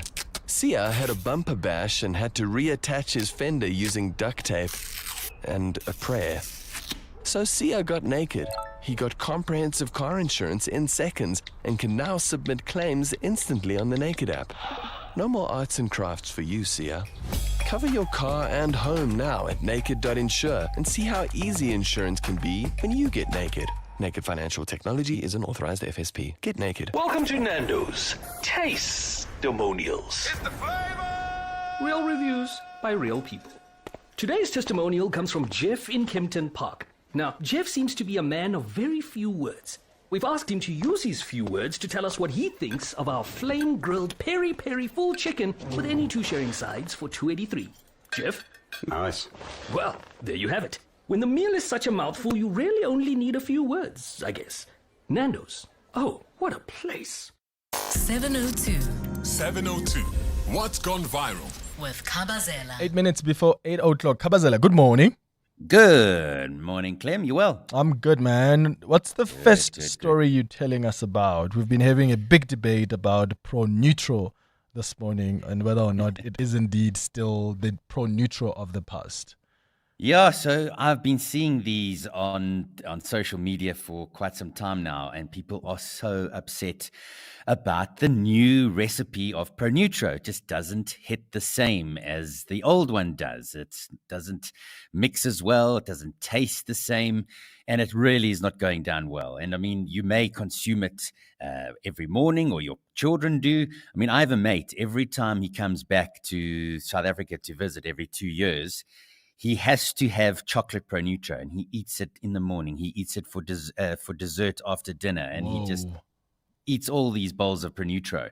I sent him this video that I'm going to play for you just now, and he's devastated, absolutely devastated. And many, many people are devastated, and they want the old recipe back. But I don't think it is coming back, unfortunately. And our consumer ninja, Wendy Nola, she has been all over the story and had obviously many complaints from people about the new recipe. And she did some digging and investigating to find out what on earth were Bacomo and PepsiCo, the owner of the brand, did. And this is what has happened. the new generation ProNutro. So PepsiCo, which owns Bacoma and the ProNutro brand, said that the equipment which has been used to make the original ProNutro and all its variants for more than 60 years is now old, it's obsolete, and to replace it like for like would have been too expensive and pushed up the price of ProNutro. So the old recipe fell by the wayside, and the new one, according to loads and loads of people on various platforms, stinks, it's lumpy, you have to whisk it to get it smooth, it tastes horrible. I cannot find a single positive comment about it. But apparently 300 people in a taste panel decided it was great. So there you have it. Okay. Then. So, quick one here. Who were the 300 people that decided for the majority of us? I'd love to know if there's somebody listening who were part of the 300 people who did the taste test. Yeah. What were you thinking? I mean, it's just not going down well, right? Yeah, clearly a lot of people are not keen. So, No. yeah. What other products then can you think of that has changed that are not like the original is the question we're asking you this morning. Give us a call on 011-883-0702 or WhatsApp's on 0727021702. And then there's this video about the three musketeers. And I mean, I run marathons myself, Jonathan, and I realized when I saw the video that when someone is cramping, let them recover. Just focus on your race. Yeah, that's an interesting one. And I saved this video because I knew you were going to be on this morning. Yeah. And if you haven't seen it, this is this runner. His name was AJ Haradasi. He was running the Boston Marathon on Monday, it was. And he was not far from the finish line, but he collapsed. He was cramping. He was dehydrated. He just couldn't get back up. And so many runners ran past him, didn't help him. And they were just, going for the finish line and running their own race. But two guys stopped. One guy stopped first, Aaron Beggs, and he was joined by another guy called Robson de Oliveira.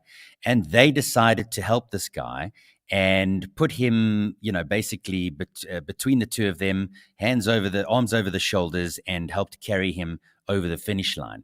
Now, the key thing here is these two guys were running and they had personal bests. Yo. I mean, they were going to make their personal bests for the marathon, and they decided to stop and help this guy, which is really, really a great thing to do. I mean, if you think about yourself, if you were running and you were there, you could see the finish line and you had, you were well within your personal best. Would you stop to help somebody you just don't know? So people are saying well done to these guys. And I mean, back home here, Comrades Marathon, we see all the time at the finish. I mean, that's the most exciting time to watch it, is when, the last people are coming in and the pain and agony. But you can't help people across the finish line at Comrades. I think you'll get disqualified. So a very, very nice story here by these guys. And the question I wanted to ask from this story is, there's two things here. Have you sacrificed something important in your own life to help somebody else? And was it worth it in the end? Did you look back and say, you know what? I missed out on something, or I didn't achieve something because I stopped or I helped this person along my journey. And the other thing is, out of all the sporting communities we have across 702 land, so there's golf, there's paddle, there's running, there's walking, there's squash, there's tennis. Which community has the greatest camaraderie out of all the sporting activities, would you say? I'd love to hear that one. Maybe you are in a community and you think, we've got the greatest spirit. We'll help each other. We'll do this for each other. What is it in 702 land? That's a fascinating question. I go for running. You I go also for go for running? running, yeah. Okay. Let's hear what the other listeners think. Running, I think that's the one sport. The camaraderie there is just incredible. What do you think? Give us a call or send a WhatsApp voice note. 702. 702. Feedback. With Siamtanda Matiso. Good morning, Sia. Good Good morning, Clem. What have you got for us? Listen, lots of recommendations for those compelling books this morning. Some mentioning The Lie of 1652, which got you and I'm We're very definitely excited. getting that book. Yes, some mentioned the Seven Sisters series by Lucinda Riley, and some also mentioned Winnie and Nelson, Portrait of Marriage. I can't wait to read that one.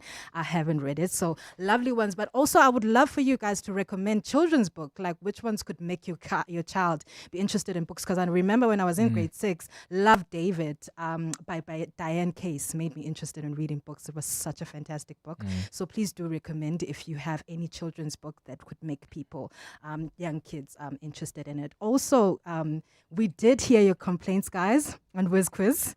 We asked the question, which word is a noun, jump, or justify, and we do acknowledge that jump can be used as a verb and as a noun. We did give the child a point, okay? So they have 900s, they don't have 800. So please don't come for us. We gave the child a point. And also, Clement, we asked people if they've changed careers, and that's because of John Cena. And I was inspired. Me and Bapelile were inspired because it just shows that it's never too late to change careers. If you are unhappy, if you feel like there's more to me, then I can do it. There are people who are accountants and now they are chefs. There are people who are now into farming and they were in corporate. So I'm just inspired this morning by people who are sharing this, and I can't wait to hear more feedback from you guys. Yeah, please keep those calls and WhatsApps by the way, coming. we've also been receiving voice notes. It's funny. Guys, it's not 9 o'clock. You're not late. Clement is standing in.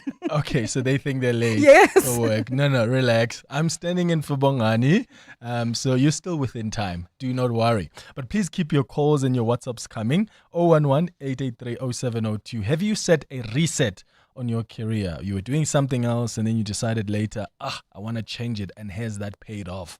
Would like to hear your stories. It's just after 8 o'clock. This is EWN. Another criminal complaint against CCC Dolashe is expected today, and there's still confusion over Edna Lungu's remains. Good morning, I'm Sfiso Zulu. Another corruption case against Social Development Minister CCC Dolashe is today expected to be opened over a donation of vehicles to the ANC Women's League that she allegedly redirected to her children. The DA is the latest to make this move 2 weeks after Action SA filed its own complaint at the Cape Town police station against Dolashe. Dolashe has been embroiled in a storm over the vehicles in recent weeks, which she has reportedly explained to the ANC's Integrity Commission as her protecting the party's assets from possible seizure due to financial troubles it was experiencing at the time.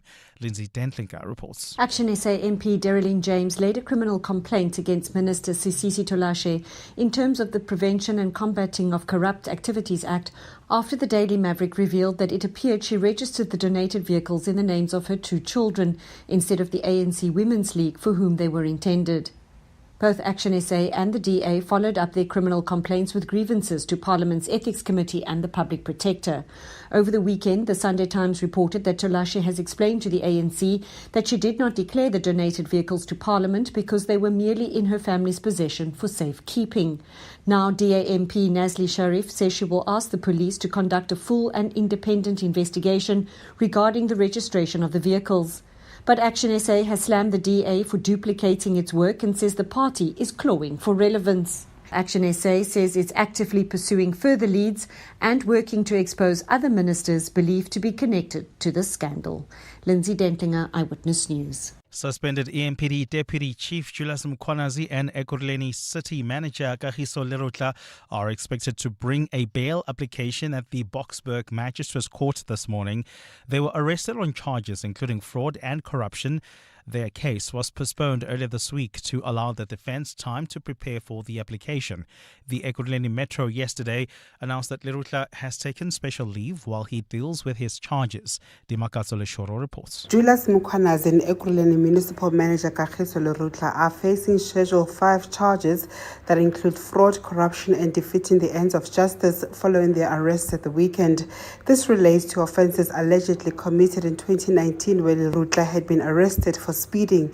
The state alleged that the court appearance was on the same day as a job interview. He opted to attend the interview, and the two orchestrated an elaborate identity switch in which a different person appeared in the Boksburg Magistrates Court on his behalf, this at a cost of 400,000 rand. The impersonator completed diversion documents using Lorotlo's details. The state is expected to oppose bail. Dimakatso Leshoro, Eyewitness News. Sedibeng Suspended District Police Commissioner Abraham Kwashu has denied removing his number plates during a prison visit to suspected crime cartel boss Katiso KT Molefe. Testifying before the Madlanga Commission yesterday, Nkwashu said that he was driving a new car that was not fitted with number plates. He's told the commission that he regards Molefe as a brother-in-law because he's married to a relative.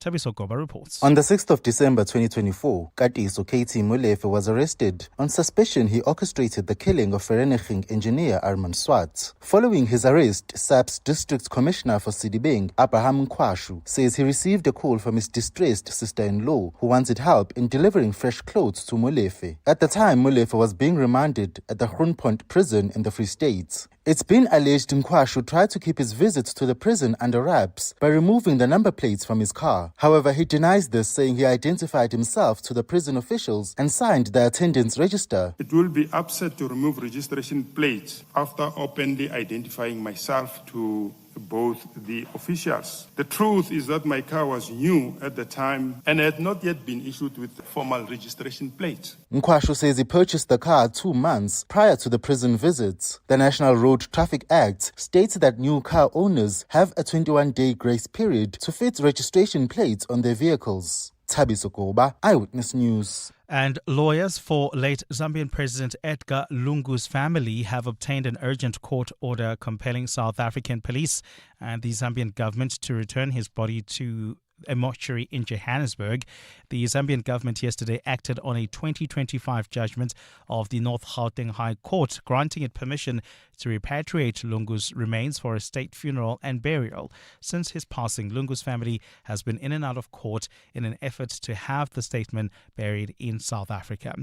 Gold is trading at $4,706, 1 cent an ounce. The rand is at 16.54 to the dollar, 22.30 to the pound, 19.34 to the euro. Brent crude oil is at $103.82 a barrel. And in the traffic in the city of Tshwane, we've got delays on the N1 South. That's between Sefako-Makgato exit and Linwood Road due to an earlier accident. There's also queuing traffic along the N14 North heading towards the Pretoria CBD coming out of Youthfius Road. Please be on the lookout there.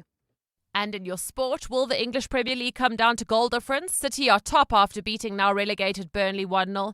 Sundowns failed to move ahead of Pirates after a 1-1 draw with Stellenbosch. And the Proteas women clinch a T20 series win over India with 2 games still to play. Captain Laura Wolfart with century. A cloudy day in store for Gauteng with scattered showers and thunder showers expected. The temperatures will peak at highs between 15 and 18 degrees. The top story in EWN this hour. Another corruption case against Social Development Minister Sisisi Tolashe is expected today to be opened over a donation of vehicles to the ANC Women's League that she allegedly redirected to her children. EWN, in touch, in tune, and independent. For the latest, visit ewn.co.za or download the EWN app. 702. Live on the Prime Media Plus app. DSTV channel 856. 92.7. And 106 FM. Let's walk the talk.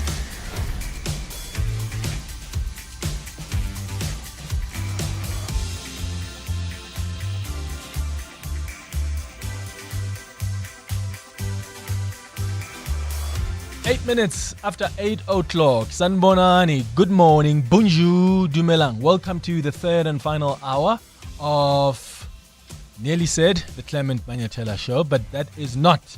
That's coming up in an hour's time. This is 7:02 Breakfast. Clement Manyatela here in for Bongani Bingwa. So much we've been talking about on the show over the last 2 hours. There's a big debate now in studio about which sport has the best camaraderie. And me and Amu agree that running does. Oh, definitely. Palisa disagrees with us. Mm-hmm. Yeah. And she's a runner herself. Oh, you're a runner. What's the longest you've done? And that is why. And that is why. Out of interest. Of course, it's out of interest. And what about you, Mateo? It's like What do you somebody think? measuring. Yeah. You know, so what do you do? So I can see. And the next question was going to be, okay, what time did you run that for? Yeah. How quick were you? No, I think with runners, when you actually do the race, Yeah. I think that's where the camaraderie is. But Yeah. like when people are matching times and personal best, it does get toxic sometimes. Yeah. I think for me, football, high camaraderie in football. High camaraderie Among the players or the in fans? cricket, in both. Really? More the players actually Unless as well. you're a Kaiser Chiefs supporter. No, damn it, you see now. Am I fetching Kaiser Chiefs supporters? I They think you can be a are. little... Harsh towards Yes. Pirate supporters, right? Or towards their own coaches when there's no performance. Yeah. They can get really But that's hectic. fans of every sport. Like if your team is losing, No, we you're not don't gonna do that No, at London Pirates Pirates like don't do that. that. We are What? quite like Clement, disciplined. I'm a Pirates fan. I can tell you now for free. No, you are you're not a true Pirates fan. Wow. No, he is. You wanted to get Just rid of fine, you wanted to get rid of a coach at the beginning of the season.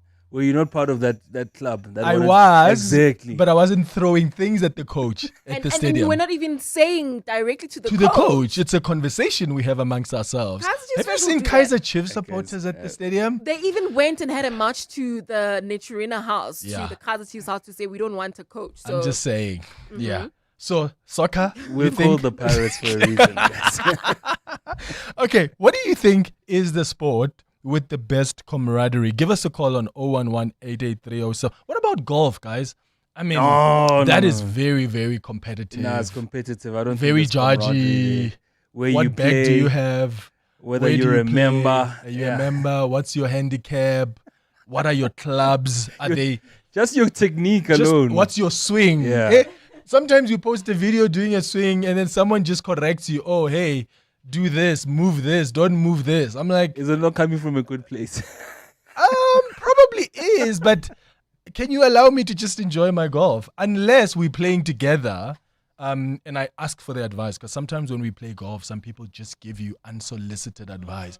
Do this. I'm like, maybe this is a swing that I've mastered. It's not as yours, but it actually just works for me for the time being. So let me be, I guess, is what people are asking for. So more conversations that we've been having on the show today about pro-neutral as well.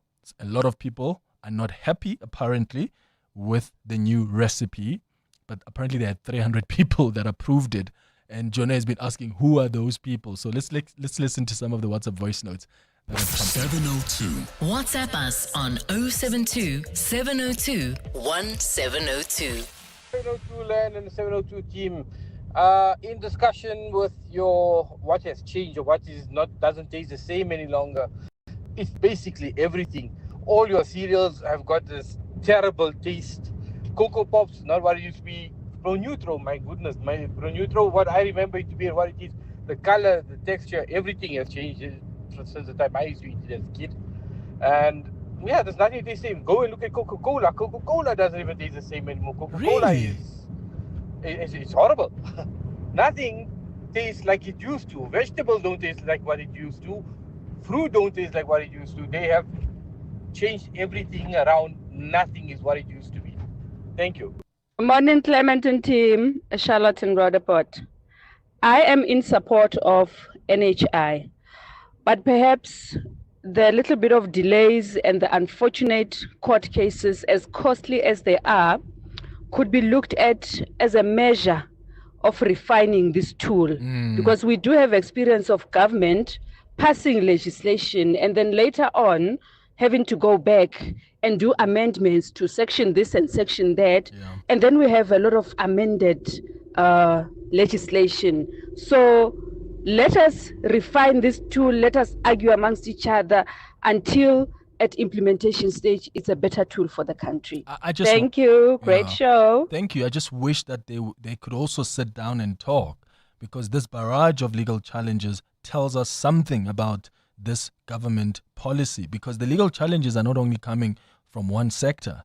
So there should be an opportunity for the different stakeholders to sit down especially those challenging this policy, to try and find some common ground? Hi, Clement. This is TK from Randburg. I think the sports with the best camaraderie is running. More so when it comes to comrades. You could be running and meet a fellow runner that you don't know each other, and you'll end up talking and sharing life stories. And it's easy to make friends. It's easy to get help. It's easy to get motivation when the road gets tough. Yeah, I think running is the best one. Thank you. Hi, Clement and team. I stand with you and Amo. Running, running, running. I love running. I just love the camaraderie there, the family. Like, it's just, yeah, it's a beautiful space to be at. It is indeed. Rich Mkondo is calling us from Johannesburg. Good morning, Rich. Good morning, Clement. I'm calling you, and I'm walking, and I'm preparing for my golf games tomorrow, on Saturday, on Sunday, and on Monday. 4 days of golf. Let me tell you why, Clement.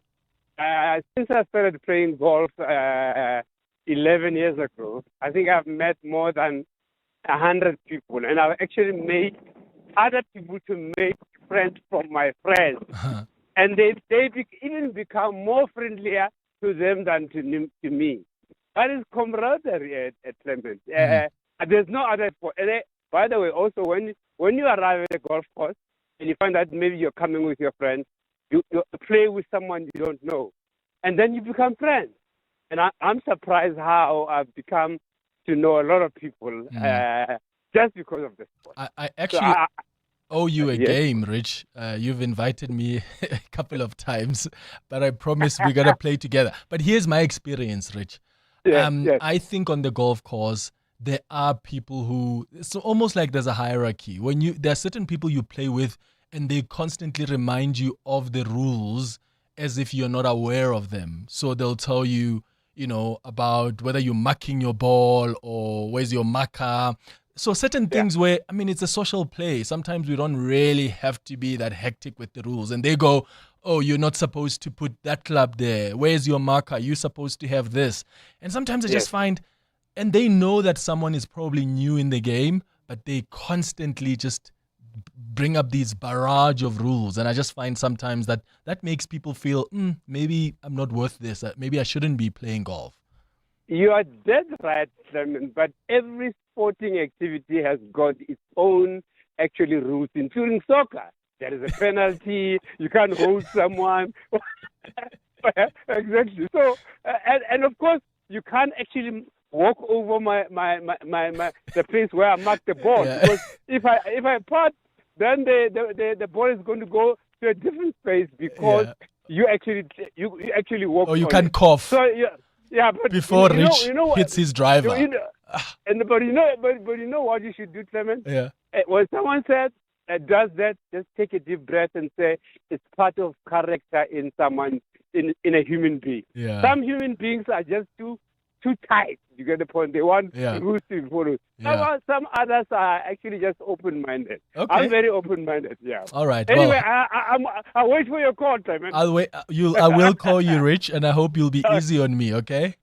I'll be very easy, Clement. Rich Mkondo, thank you so much for your call. Ntanta, you are in Tembisa. Good morning. Morning, Clems. How are you? Good, man. What do you want to say about these things that are no longer the same? Chicken licken. Yes.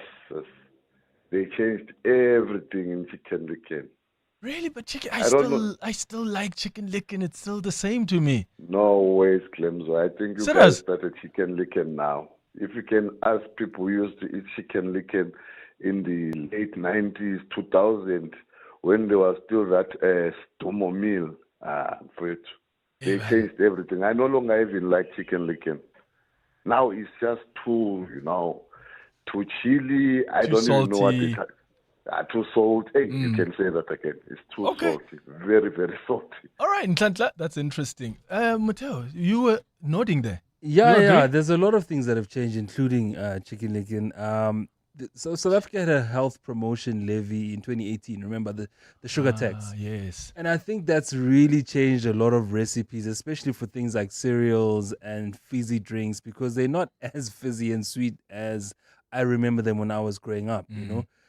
Which is good for us. Yeah, yes, you're right. You're right. So the whole policy was put in place, of course, to make sure we're healthier and, you know, we consume better products. But it's just changed the way you remember things. Even for me, like an Oreo is not the same. It doesn't have that dark chocolate taste that it used to have. You know what for me has also remained the same? Lemon cream biscuits. Remember those? They've remained the same? Oh, yes. Really? Do you think that's different now? Mm. I love lemon cream biscuits. Yeah, I mean, I honestly, can hear it. Yeah. Honestly, even with chicken licken and how I will eat it is, you know, that acha from chicken licken. They sell this acha and then they've got this coleslaw. Both of them, or shapeka or chicken. That becomes your dip. I can tell you've had a few rough mornings after a very, very long night. Well, I can't confirm or deny that. Yo, good morning, team. Listen, Mateo, on this Capitec credit cards thing, I also recently got a Capitec credit card. But it's not because money is tight. I want to use it to sort of increase my credit score. So, yeah. And when I went to get mine, it was like early this month. I was with a guy in the queue waiting to get into the branch. He was also there to get his credit card as well. So, yeah, very interesting. Sky and Katlong, thanks.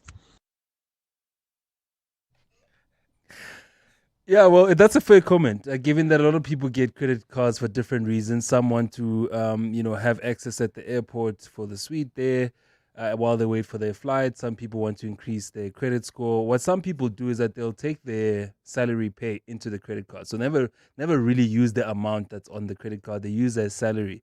And never really touch what's on the credit card, which means, you're in good standing financially to the bank. Whenever they look at those statements, never really spending that money or maxing out the limit that they've given you. So some people do use it for that. Ah, okay. It's 21 minutes after 8. EWN Traffic. Amuramela, in Pretoria, there's some delays there. Tell us more about that. But before you do, this EWN Traffic is brought to you by Outsurance. SMS out to 45142 now. You could save on car insurance. If you don't, ask them for 500 Rand. Well, Clement, that accident in the city of Tshwane along the N1 South before Linwood Road, delays coming out of Sefako to exit the N4 West is also backed up as a result towards the Proof Plus interchange. And if you're traveling on the N14 North towards the Pretoria CBD, do expect delays coming out of Euphis Road. Peak time delays there. There's also queuing traffic in Mountain View along the R80 between the R55 and Eskom Drive. In Gauteng, Joburg rather, we've got delays along the N1 South towards the Winnie Mandela Drive, peak time delays there, and then roadworks are causing some issues on the N3 South coming out of the Baklu interchange. More updates coming up, stay tuned. There's more EWN on air, online, and on the EWN app. Sitting in a traffic jam is as fun as waiting for your laptop to install updates when you're already late for a meeting, right? Nobody's got time for that. But fortunately, the Outsurance pointsmen are on the roads, easing traffic congestion so everyone gets where they need to be quickly and safely for the past 20 years. With Outsurance, you really always get something out. In proud partnership with 702, show them some love online using hashtag pointsmenlove, licensed insurer and FSP. The Midday Report. Weekdays, 12 to 1. Mbazima Shilowa. Does this favor the ANC, or does it give just more clarity on where the parties sit with one another? I think that, for lack of better word, the ANC would have decided we have to call the SACP's bluff. We've got to say, yes, you have the right to contest elections. After all, you are a political party, and political party is all about political power. The Midday Report with Mandy Wiener. 12 to 1 on 702. 702. It's that time of the year. Sore throats, congestion, wet and dry coughs, pain and fever. For trusted relief for you and your family, ask your pharmacist to recommend a winter survival pack from the Adcock Ingram OTC range. With products like Medikil A, Expigen, Corenza Parac, Adconapamol, Dilinct Junior and more, we have you covered this winter. Remember, Adcock Ingram OTC, sponsors of Brave. Whether it is a CCMA referral, problems with a mechanic, unfair blacklisting, or an uncontested divorce, Clientele Legal offers professional legal services to all South Africans. Our plans are affordable, and you receive up to 745,000 rand worth of legal services per year. We cover civil, criminal, and labor-related matters. Our nationwide legal teams are standing by to support you 24 hours a day. Plus, all plans include a 5,000 rand bail benefit. Join today. SMS Legal to 48721. That's legal to 48721. Clientele General is an authorized FSP and licensed non-life insurer. T's and C's online. Standard rates apply. Shane, do you have a sore throat? The Andalex range of lozenges offers two options. At the first signs of an irritated, scratchy throat, use Andalex lozenges for dual-action, soothing relief. But for a painful, inflamed throat, use Andalex C lozenges for triple-action, pain relief. Andalex, SA's #1 choice for a sore mouth and throat. Andalex lozenges are available at all leading pharmacies and supermarkets. Just Andalex it. Sometimes all it takes to reshape the world and deliver better outcomes is a little unconventional thinking. Black Sheep Thinking, powered by Camissa Asset Management. Think back to the year 1854. It's London, which is possibly the busiest city on earth at the time. But a deadly cholera outbreak began, and everybody thought cholera was spread through bad air, except for one doctor who thought the problem might lie elsewhere. His name, Dr. John Snow. One of the things that, of course, emerged out of all of this is Western medicine's understanding of germ theory, those invisible, creepy little grizzlies. That was first understood through the efforts of Dr. John Snow. Black Sheep Thinking, every Tuesday on 702 Breakfast with Bongani Bingwa, powered by Camissa Asset Management. Invest different. Camissa Asset Management is a licensed FSP on 702. 702. The World View with Adam Gilchrist. Time for the World View with Adam Gilchrist at 26 minutes after 8. Adam, good morning. Morning, Clement. What's happening with the Strait of Hormuz? I mean, the blockade by the US continues. The closure seems to continue by Iran. And this while we're still waiting whether we'll get a deal or not. Absolutely. Whose strait is it anyway? Who's taking charge? Perhaps both Iran and America are taking charge. So Iran's top negotiator, Mohammad Bagher Ghalibaf, says it is not possible to reopen the Strait of Hormuz because of blatant violations by America of the American-Iranian ceasefire. Those violations include the blockade of Iranian ports by the US Navy and warmongering by Israel on all fronts, as he put it. We know Iran itself also has seized 2 cargo ships in the Strait of Hormuz in the last 24 hours. And President Trump has extended the ceasefire, has talked about it being indefinite. But what kind of a ceasefire is it? Maybe they're not bombing the bejeebers out of each other, or particularly the US out of Iran. But those talks that were meant to start yesterday, there's no sign of them. J.D. Vance cancelled his trip to Pakistan for the talks. And the Strait of Hormuz itself just looks too dangerous for all but a trickle of traffic, which means, of course, Clement, that you and I and everyone else will be paying more for almost everything else. Yeah. Indonesia has finally passed this long-awaited law protecting domestic workers. This is more than 20 years after it was first proposed. How is this going to help the millions of people there? Yeah, and it's quite a thing, isn't it? Domestic worker rights. I know it's a thing in South Africa, has been a thing in the UK and in Indonesia. Yes, you're right, over 20 years since the legislation was first mooted. And now, finally, some protection for 4 million domestic workers. So got 4 or 5 times the number in South Africa. It's a domestic worker kind of society, cleaning, cooking, caring, shopping, etc. And 90%, of course, I say of course, but generally speaking, are women. And 90% in Indonesia certainly are women. But the point is they're now classified as workers, which is weird to think that before they didn't count in almost any way. But now domestic workers are entitled to health insurance and rest days and pensions and protection from exploitation. And that's a biggie because some work over 12 hours a day from the age of 12. And under labor laws, that absolutely should change. The only thing is an Indonesian rights group called the Jala PRT has reported on this before about physical and psychological abuse by people of those who are working for them. They are now urging a public education campaign, because it's one thing having workers' rights. You have to have the employers safeguard those workers' rights as well. So they want to put that forward. Yeah, and then this fake bear attack. I mean, these 3 men who staged it in California. That's so wild. Yeah, isn't it? And yet in the end, very tame. 3 people jailed for insurance fraud because they claimed a bear got into their Rolls-Royce and 2 Mercedes cars at Lake Arrowhead, just north of Los Angeles. I mean, there's a slightly only in California kind of aspect to this. There were what looked like claw marks on the doors outside and the seats inside, and a little bit of damage sort of to the dashboards.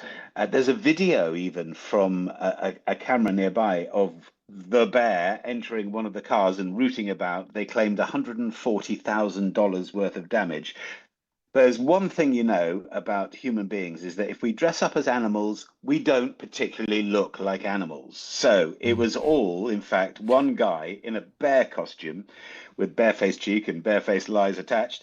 And in fact, investigators found the bear costume in one of the 3 homes. Wow. The insurance investigation, nicknamed Operation Bear Claw, concluded the 3 will all serve 180 days each in prison, although they're going to do it in a nice sort of weekend kind of way, which is kind of cozy. And there'll be a hefty amount of restitution. So pause for thought next time you're considering dressing up as a wild animal. Yeah, don't leave the outfit. I mean, that's really just reckless. Adam Gilchrist, thank you. EWN Business. Mateo, it's getting more and more expensive to take a child to school in this country. Yes, SSA has released the latest education inflation numbers showing that education costs are surpassing general inflation in the country. Education inflation hit 5.4% in March 2026, higher than the 4.5% rise recorded last year. Primary and secondary education rose by 6.2%, this up from 5% in 2025, while tertiary education increased by 4.2%, up from 3.7% last year. Private secondary schools recorded the sharpest rise in 2026, climbing by 7.5%. So those fees are really making it tough for South African households. At the same time, the rate for the basket of goods and services in the country, inflation, up 3.1% in March, up 3% from February. The main contributors to that hike in prices is housing and utilities, which is up 5.1%, food and non-alcoholic beverages up 3.6%, with insurance and financial services going up 4.6%. South Africa's central bank says the Iran war presents a material upside risk to the country's inflation path. They're thinking that inflation could hit 3.7% by the end of this year, which means they definitely going to hike if things stay the same. Then looking at the markets, the rand this morning at 16 rand 50 against the US dollar, 19 rand 32 against the euro, 22 rand 26 cents against the British pound. Price of gold is down 0.5% at $4,716 an ounce, while platinum is at $2,040. Brent crude at $102 a barrel. Stephen Crotus with more this afternoon. 8:32, Sfiso has the latest in Eyewitness News. Sfiso, good morning. Thanks, Clement. Good morning. Public Works Minister Dean McPherson says he's satisfied with the progress made by the Independent Development Trust to shake off the perception that it's a corruption hub. This after its former CEO, Tebogo Malaka, resigned last August under a cloud of corruption and bribery allegations. Yesterday, officials told Parliament's Portfolio Committee that it's slowly starting to regain credibility in the market, with projects worth 6.5 billion rand lined up for this financial year. Lindsay Dentlinker reports. The IDT was thrust into the spotlight in 2024 over a dodgy 800 million rand tender to supply oxygen to state hospitals. Then, last year, its former CEO tried to bribe a journalist in an attempt to stop him from delving into her personal assets. Minister Dean McPherson says the IDT is putting its worst days behind it, but has to accept those implicated in corruption are never going to own up. They're going to use various channels and mechanisms and proxies and the media to try and defend what is completely indefensible. McPherson has defended his interventions at the IDT, saying departments have no choice but to do so when their entities are becoming hotbeds of maladministration. It's about also restoring that credibility in the market. Chairperson Zimbini Hill says the organisation is looking to appoint a permanent CEO within the next 6 months. Lindsay Dentlinger, Eyewitness News, Parliament. The prosecution in the trial of alleged underworld gang boss Nafees Modak says evidence brought in defense of the accused so far has been irrelevant. Modak, who faces 122 charges related to allegedly operating a criminal enterprise, has called 3 witnesses to testify in his defense over the past 2 weeks. But the presiding judge has ruled that most of the evidence brought by Modak's witnesses is inadmissible. Carlo Peterson reports. Since last week Monday, Nafees Modak's lawyer, Advocate Bashir Sibda, called 3 witnesses to testify in defense of Modak. However, evidence brought by the witnesses failed to convince presiding judge Robert Henney, who ruled most of it as inadmissible. After Sibda requested a postponement to find new witnesses yesterday, State Prosecutor Greg Vormerans weighed in. With respect to the case for accused number 1, the record is already burdened with what I can only refer to as irrelevance. We don't want to go down that road anymore. Vormerans told the court Sibda should use the postponement to find evidence relevant to Modak's charges. The matter will be back in court next week. Carlo Peterson, Eyewitness News. And 6 people, including a retired Major General and a serving police inspector, have pleaded not guilty to plotting a coup to overthrow Nigeria's President Bola Tinubu. The defendants appeared at the Federal High Court in the capital Abuja, where they were ordered to remain in the custody of the Department of State Services, Nigeria's domestic spy agency. A 7th person, a former governor and one-time oil minister, has also been named as a conspirator, but court documents said he was still at large. Reports of the coup plot surfaced when the government abruptly cancelled a planned military parade to mark Nigeria's 65th independence anniversary on the 1st of October last year. At the time, officials cited security threats, but speculation quickly linked the cancellation to a possible coup plot. A cloudy day in store for Gauteng today with scattered showers and thunder showers expected. The temperatures will peak at highs between 15 and 18 degrees.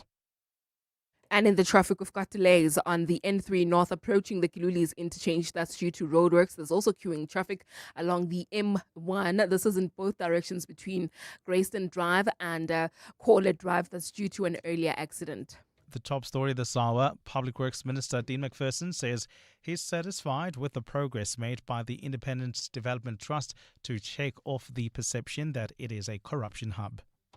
I dedicate this song to my Bronx. We've spent so many long nights and quite a few days together, but no one has ever held me like you do. You cost me just $5.99, my barstool bro, but to me, you are priceless. This song is called You Raise Me Up.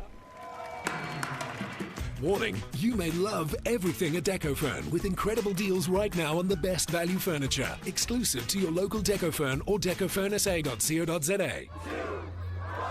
It's another girl! Families multiply, fees shouldn't. With Ultimate Banking, you get support for every chapter. Get discounted banking for your spouse and give each of your children a head start with a Mega U account. Because as your family grows, your banking should keep up. Apply online. Your story matters. ABSA. Terms and conditions apply. ABSA is an authorized financial services provider.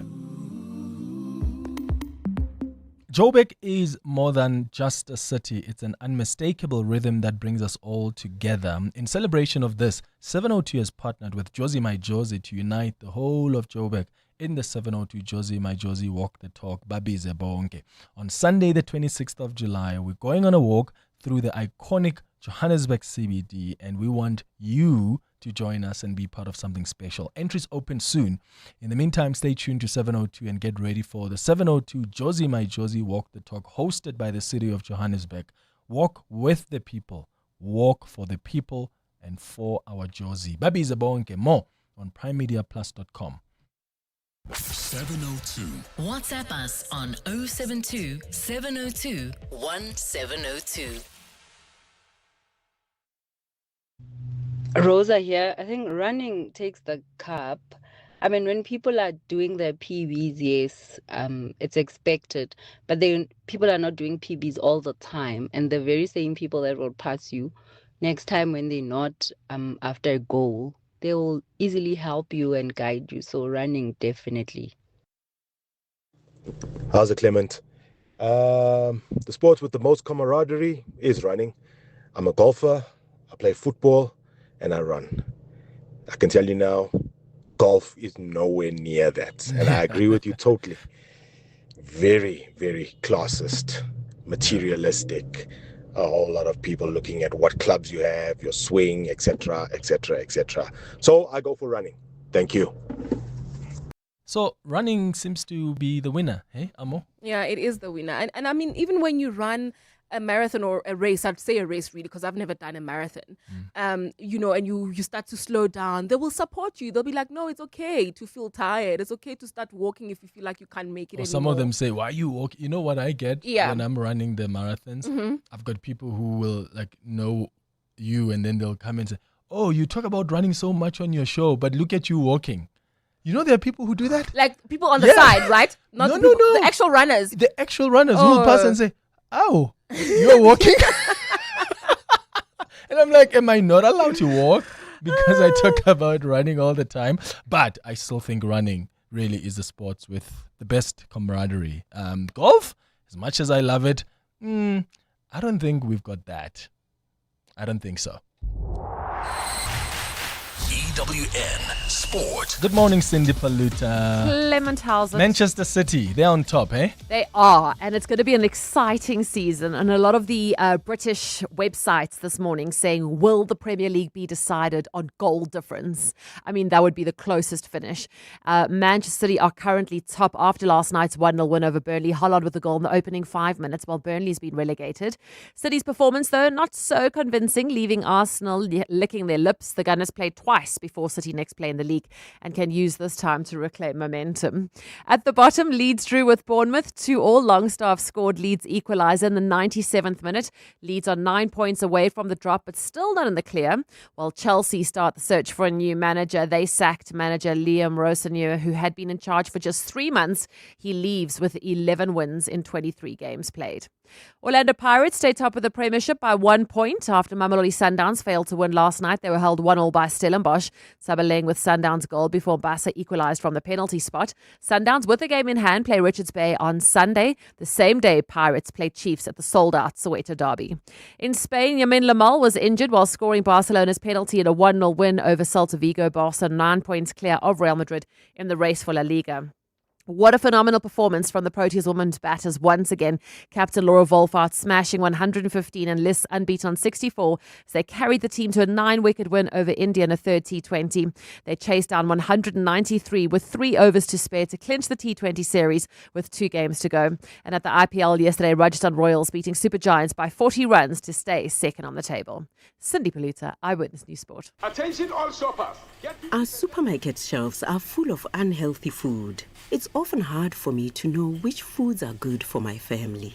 The information on packaged food is complicated and hard to understand. I wish we had easy-to-understand warning labels on foods high in salt, sugar, and saturated fat. We have the right to know what's in our food. Support front-of-package warning labels on unhealthy packaged foods. Sign the petition on healer.org. That's HEALA.org.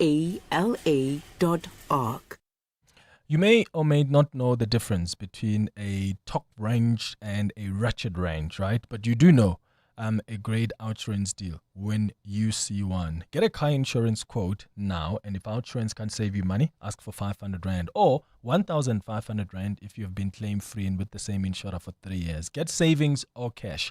SMS out to 45142. That's out to 45142. OUTsurance, licensed insurer and FSP. T's and C's and information online. The Audi Open House sales event is here. The Audi Q3 is yours from 10,799 per month, rate below prime, and a guaranteed buyback. This offer ends 30 April. Plus, when you come in for a test drive, you can stand a chance to win an exclusive Audi Formula One experience. The Audi Open House sales event, now on at Audi dealerships nationwide. Terms and conditions apply. Visit audi.co.za for more. EWN Traffic. 17 minutes before 9 o'clock. Amo has the last traffic update on 702 Breakfast. How are the roads looking? Well, in the city of Tshwane, Clement, we still have got delays on the N14 north towards the CBD. Please be on the lookout there. Delays from Euphrates Road. There's also queuing traffic on the N1 south approaching Rigel Avenue. While traveling in Joburg, we still have got delays on the M1 both directions between Grayston and Corlett Drive. There's also slow-moving traffic along the the N12 west between Edenville Road and the Kilulis interchange, and that's due to peak time delays there. Please approach with care. More updates at the top of the hour. Stay tuned. There's more EWN on air, online, and on the EWN app. That's Tabo before he got naked. When Tabo's car broke down, he did what every manly man does best: hit things, fiddle, and hope it works. So Tabo got naked. He got comprehensive car insurance in seconds and can now call roadside assistance anytime on the Naked app. Tools down, Tabo. Cover your car and home now at naked.insure and see how easy insurance can be when you get naked. Naked Financial Technology is an authorized FSP. Get naked. Calling all wedding planners and venues, restaurants, conference centers, and hotels. Do you need tables and chairs? Home in One has it all. Do you need cutlery, crockery, table linen, and restaurant equipment? Home in One has it all. Do you need tents, gazebos, or umbrellas? Home in One has it all. Affordable prices, the latest trends, with 2 branches in Pretoria and Johannesburg. Shop online at homein1.co.za. Because we're your number one choice. Home in One has it all. The Volkswagen Vivo is South Africa's favorite car. Let's cross live to Johnny at Barron's VW. Bill, the energy is unbelievable. Barron's is selling Vivos for just $2,999 per month. Sir, what's going on here? Everyone's just going crazy for this deal. $2,999? That's incredible. No wonder the country loves the Vivo. Vivo Barron's Vivo. Available while stocks last at Barron's Woodmead and Barron's Broomer today. Barron's, the Volkswagen people. 702 podcasts are on 702.co.za. All right, it's 15 minutes now before 9 o'clock. Let's find out what's coming up on that show between 9 and 12 o'clock. Tibos is here. That show. That other show between 9 and 12. What's popping? Are you good? Good morning. Morning, Clem. Thank you for bringing this book. Yeah. I heard you in the morning as I was leaving home, and you and Amo were having a fantastic discussion about books, and so I grabbed it quickly, and I thought you might want to look at this. Sam Harris, Making Sense. And Conversations on consciousness, morality, and the future of humanity. This is my kind of stuff. Yeah, good. I'm sure you'll enjoy it. Yeah, so on the show today, Clem, I'm sure you heard Tucker Carlson apologizing for having supported Donald Trump. Him and his brother, actually. Yeah. And his son, used to work in J.D. Vance's office as a deputy press secretary. Really? He had to resign about 2 days ago. Oh, my goodness me. Yeah, the whole family was very invested in the Trump administration. So on Monday, he apologized and gave this huge apology. Some people believe him, some don't believe him, but nonetheless, we wanted on the open line to ask some of our listeners, do you regret voting for the party that you did? And are you an adult enough to own it and say, I messed up, I shouldn't have voted this way, I know better? Or you're going to keep it to yourself and your ego won't allow you to admit to your mistakes. And so we'll touch on that. We'll also touch on a report that came out on, it actually displayed the value of the vote based on the amount that was donated to various parties. So, for instance, at least the amount that was declared. For instance, ANC declared, I think, over 123 million that it received before the 2024 elections. And then so they break it down that as per the seats in Parliament, that if you were to divide it, how much would be the value of your vote exactly? Rise Mzansi was out about 465 million. No, rands. Like, okay. No. Yeah, but I mean, we'll break it down on the show, but also on the open line. I want to, this is a hill that I'm willing to die on, Clement. This pupil who may lose the use of a hand because of that assault at a school. The teacher assaulted the child at Tembisa Secondary School. The child may lose her hand as a result. And corporal punishment in township schools is not going away despite what the law says. We'll touch on that. Of course, hanging out feature between 10 and 11. decorated and well acclaimed Ephraim Mudingwane in the world of designing, fashion, culture, and all of that. We're going to have a fantastic time with him between 10 and 11. PFMA, Public Finance Management Act, is under scrutiny as Fanny Masemola appeared in court. And we want to understand in detail, what does it mean legally that you have contravened the PFMA Act between 11 and 12 on the dialogue? I've always said that I got excited when I saw that he's going to be charged with that, because I do think it sets a really important precedent, because we've got so many accounting officers who were okay with saying, well, this is all I did. It wasn't my fault. But you need to be more cautious and you need to scrutinize. And I'm glad this is going to get accounting officers to be extra careful in their responsibilities. Certainly. Looking forward to the show. That's Pratibos coming up on the Clement Manyatela show between 9 and 12. The Midday Report with Mandy Wiener. The Midday Report at its heart is a current affairs show, but it really is a show about everything you need to know about and everything you didn't know you needed to know about. Our listener is sharp, plugged in, curious, has developed opinions, but is still open to learning new things. My favorite part is how witty, sharp, and funny our listener is. What we cover every day is breaking news, current affairs, politics, the courts, global developments, science, education, popular culture, sports, books, and of course, good things too. I like to think of it as a lunchbox with a little bit of everything. What I love about 702 Land is that it is full of energy. There's always something happening, a developing story to follow. But it's not parochial. The 702 family cares about what is happening in the world around them and how we plug into that. The Midday Report with Mandy Wiener. Weekdays from 12 to 1 p.m. Did you know that you are entitled to buy a new, demo, or used car without a service or a maintenance plan?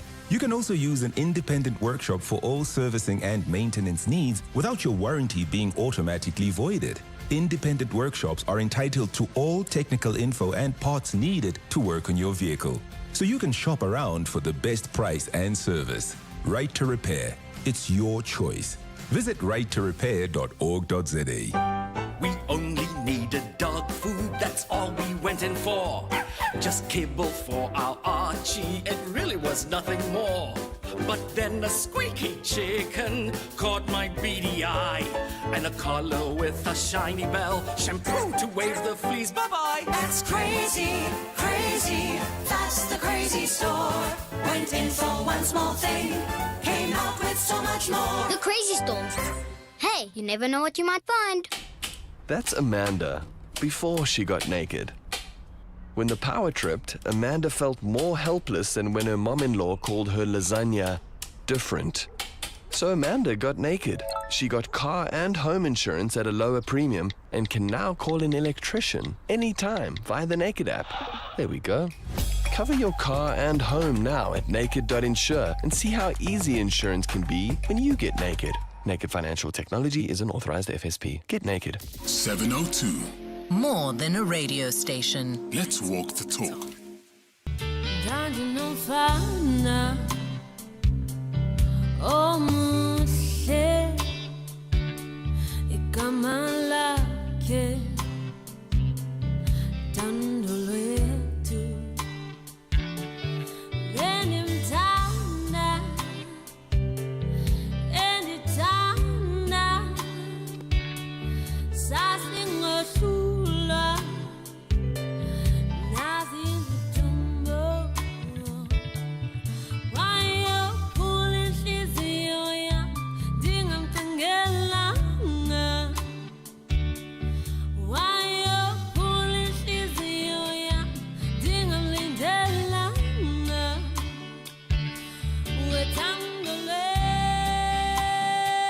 Beautiful voice of the award-winning Afro-Soul artist Berita, who is stepping into a new musical chapter with the release of her latest single, which we'll play for you in a moment. But the song is a lead-up to her upcoming Echoes of the Soul concert. It's taking place at the historic Market Theatre in Johannesburg. The show will feature a full live band and special guest artists, promising an intimate but powerful Afro Soul experience. Berita joins us in studio this morning.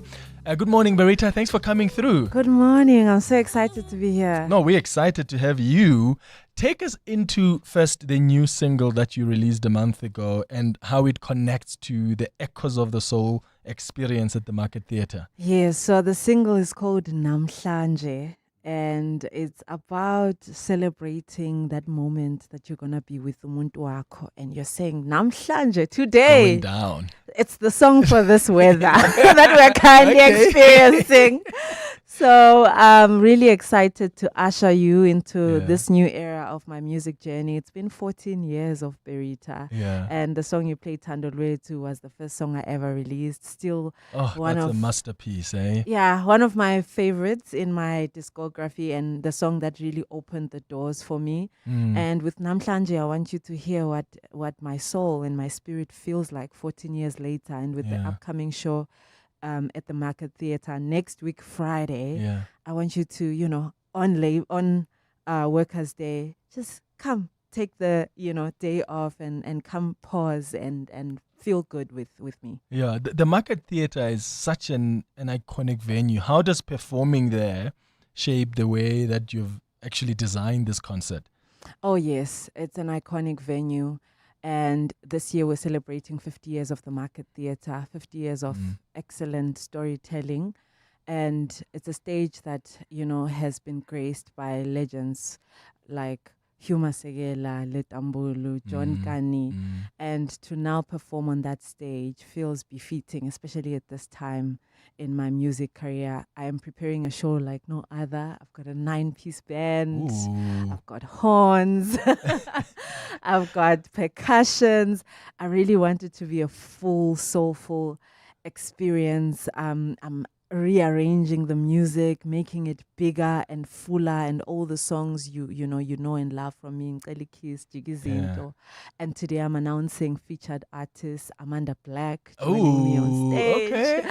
Tapsi joining me on stage, Bongani Bingwa, and it's gonna be a beautiful, soulful musical experience. Ah, that's a stellar lineup. How does this new music set this new music actually set the tone for the full Echoes of the Soul production compared to what you've done previously, like your previous work?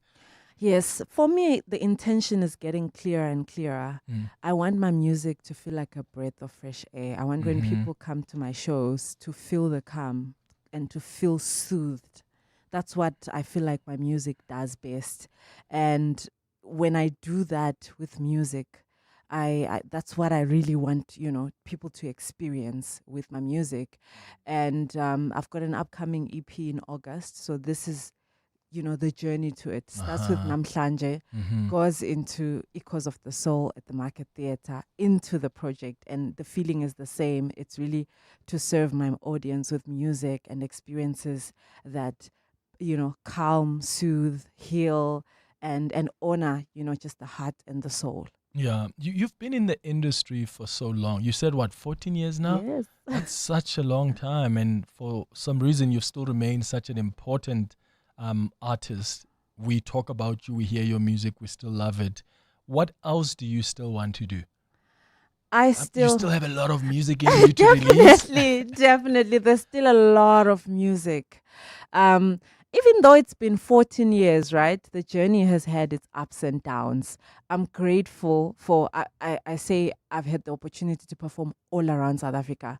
I can perform with my guitar in front of 10 people, in front of 100 people. I've performed in front of 10,000 people. Like whether it's 10 or 10,000 people, I believe in that soulful connection of live music. And I believe it's something that I've been able to master and perform all around South Africa, parts of Africa and, the world as well. And I still think there's so much more that, can come from me musically. Yeah. I'm also doing my MBA at the moment at Gibbs. And that is to also contribute more into the creative arts because I've been here for 14 years, but I still feel like there's a lot of infrastructure gaps that make us as artists struggle to get to a certain level that we would desire. So I am nowhere near where I would like to be, but I'm grateful that I'm still here and I'm still pushing my music and it's still so well received. Okay, so next week, Friday, that's where the concert is taking place. How do we get hold of at tickets? The Market Theatre. Tickets are available at Web Tickets. VIP is sold out, but you can grab yourself a date night ticket, which is 2 tickets for 600 Rand or a general ticket for 350 at Web Tickets. See you there. See you there. All the best. Verita, we'll see you next week, Friday. Thank you for coming through. Thank you.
Oh man, what a beautiful song. And I hope it's inspiring you for a weather like this.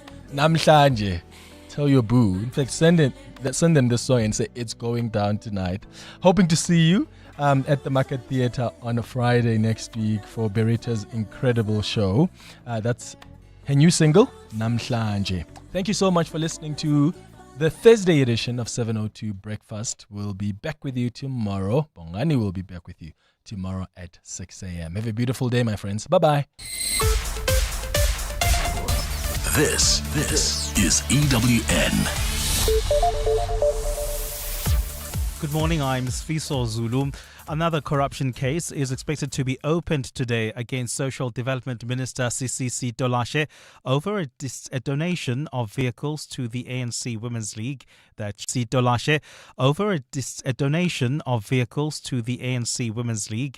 she allegedly redirected to her children. The DA is the latest to make a move 2 weeks after Action SA filed its complaint at the Cape Town police station against Tolashe. The minister has been embroiled in a storm over the vehicles in recent weeks, which she has reportedly explained to the ANC's Integrity Commission as her protecting the party's assets for possible seizure due to financial troubles it was experiencing at the time. Lindsay Dentlinga reports. Action SA MP Derrylene James laid a criminal complaint against Minister Sisisi Tolashe in terms of the Prevention and Combating of Corrupt Activities Act after the Daily Maverick revealed that it appeared she registered the donated vehicles in the names of her 2 children instead of the ANC Women's League for whom they were intended. Both Action SA and the DA followed up their criminal complaints with grievances to Parliament's Ethics Committee and the Public Protector. Over the weekend, the Sunday Times reported that Tolashe has explained to the ANC that she did not declare the donated vehicles to Parliament because they were merely in her family's possession for safekeeping. Now, DA MP Nazli Sharif says she will ask the police to conduct a full and independent investigation regarding the registration of the vehicles.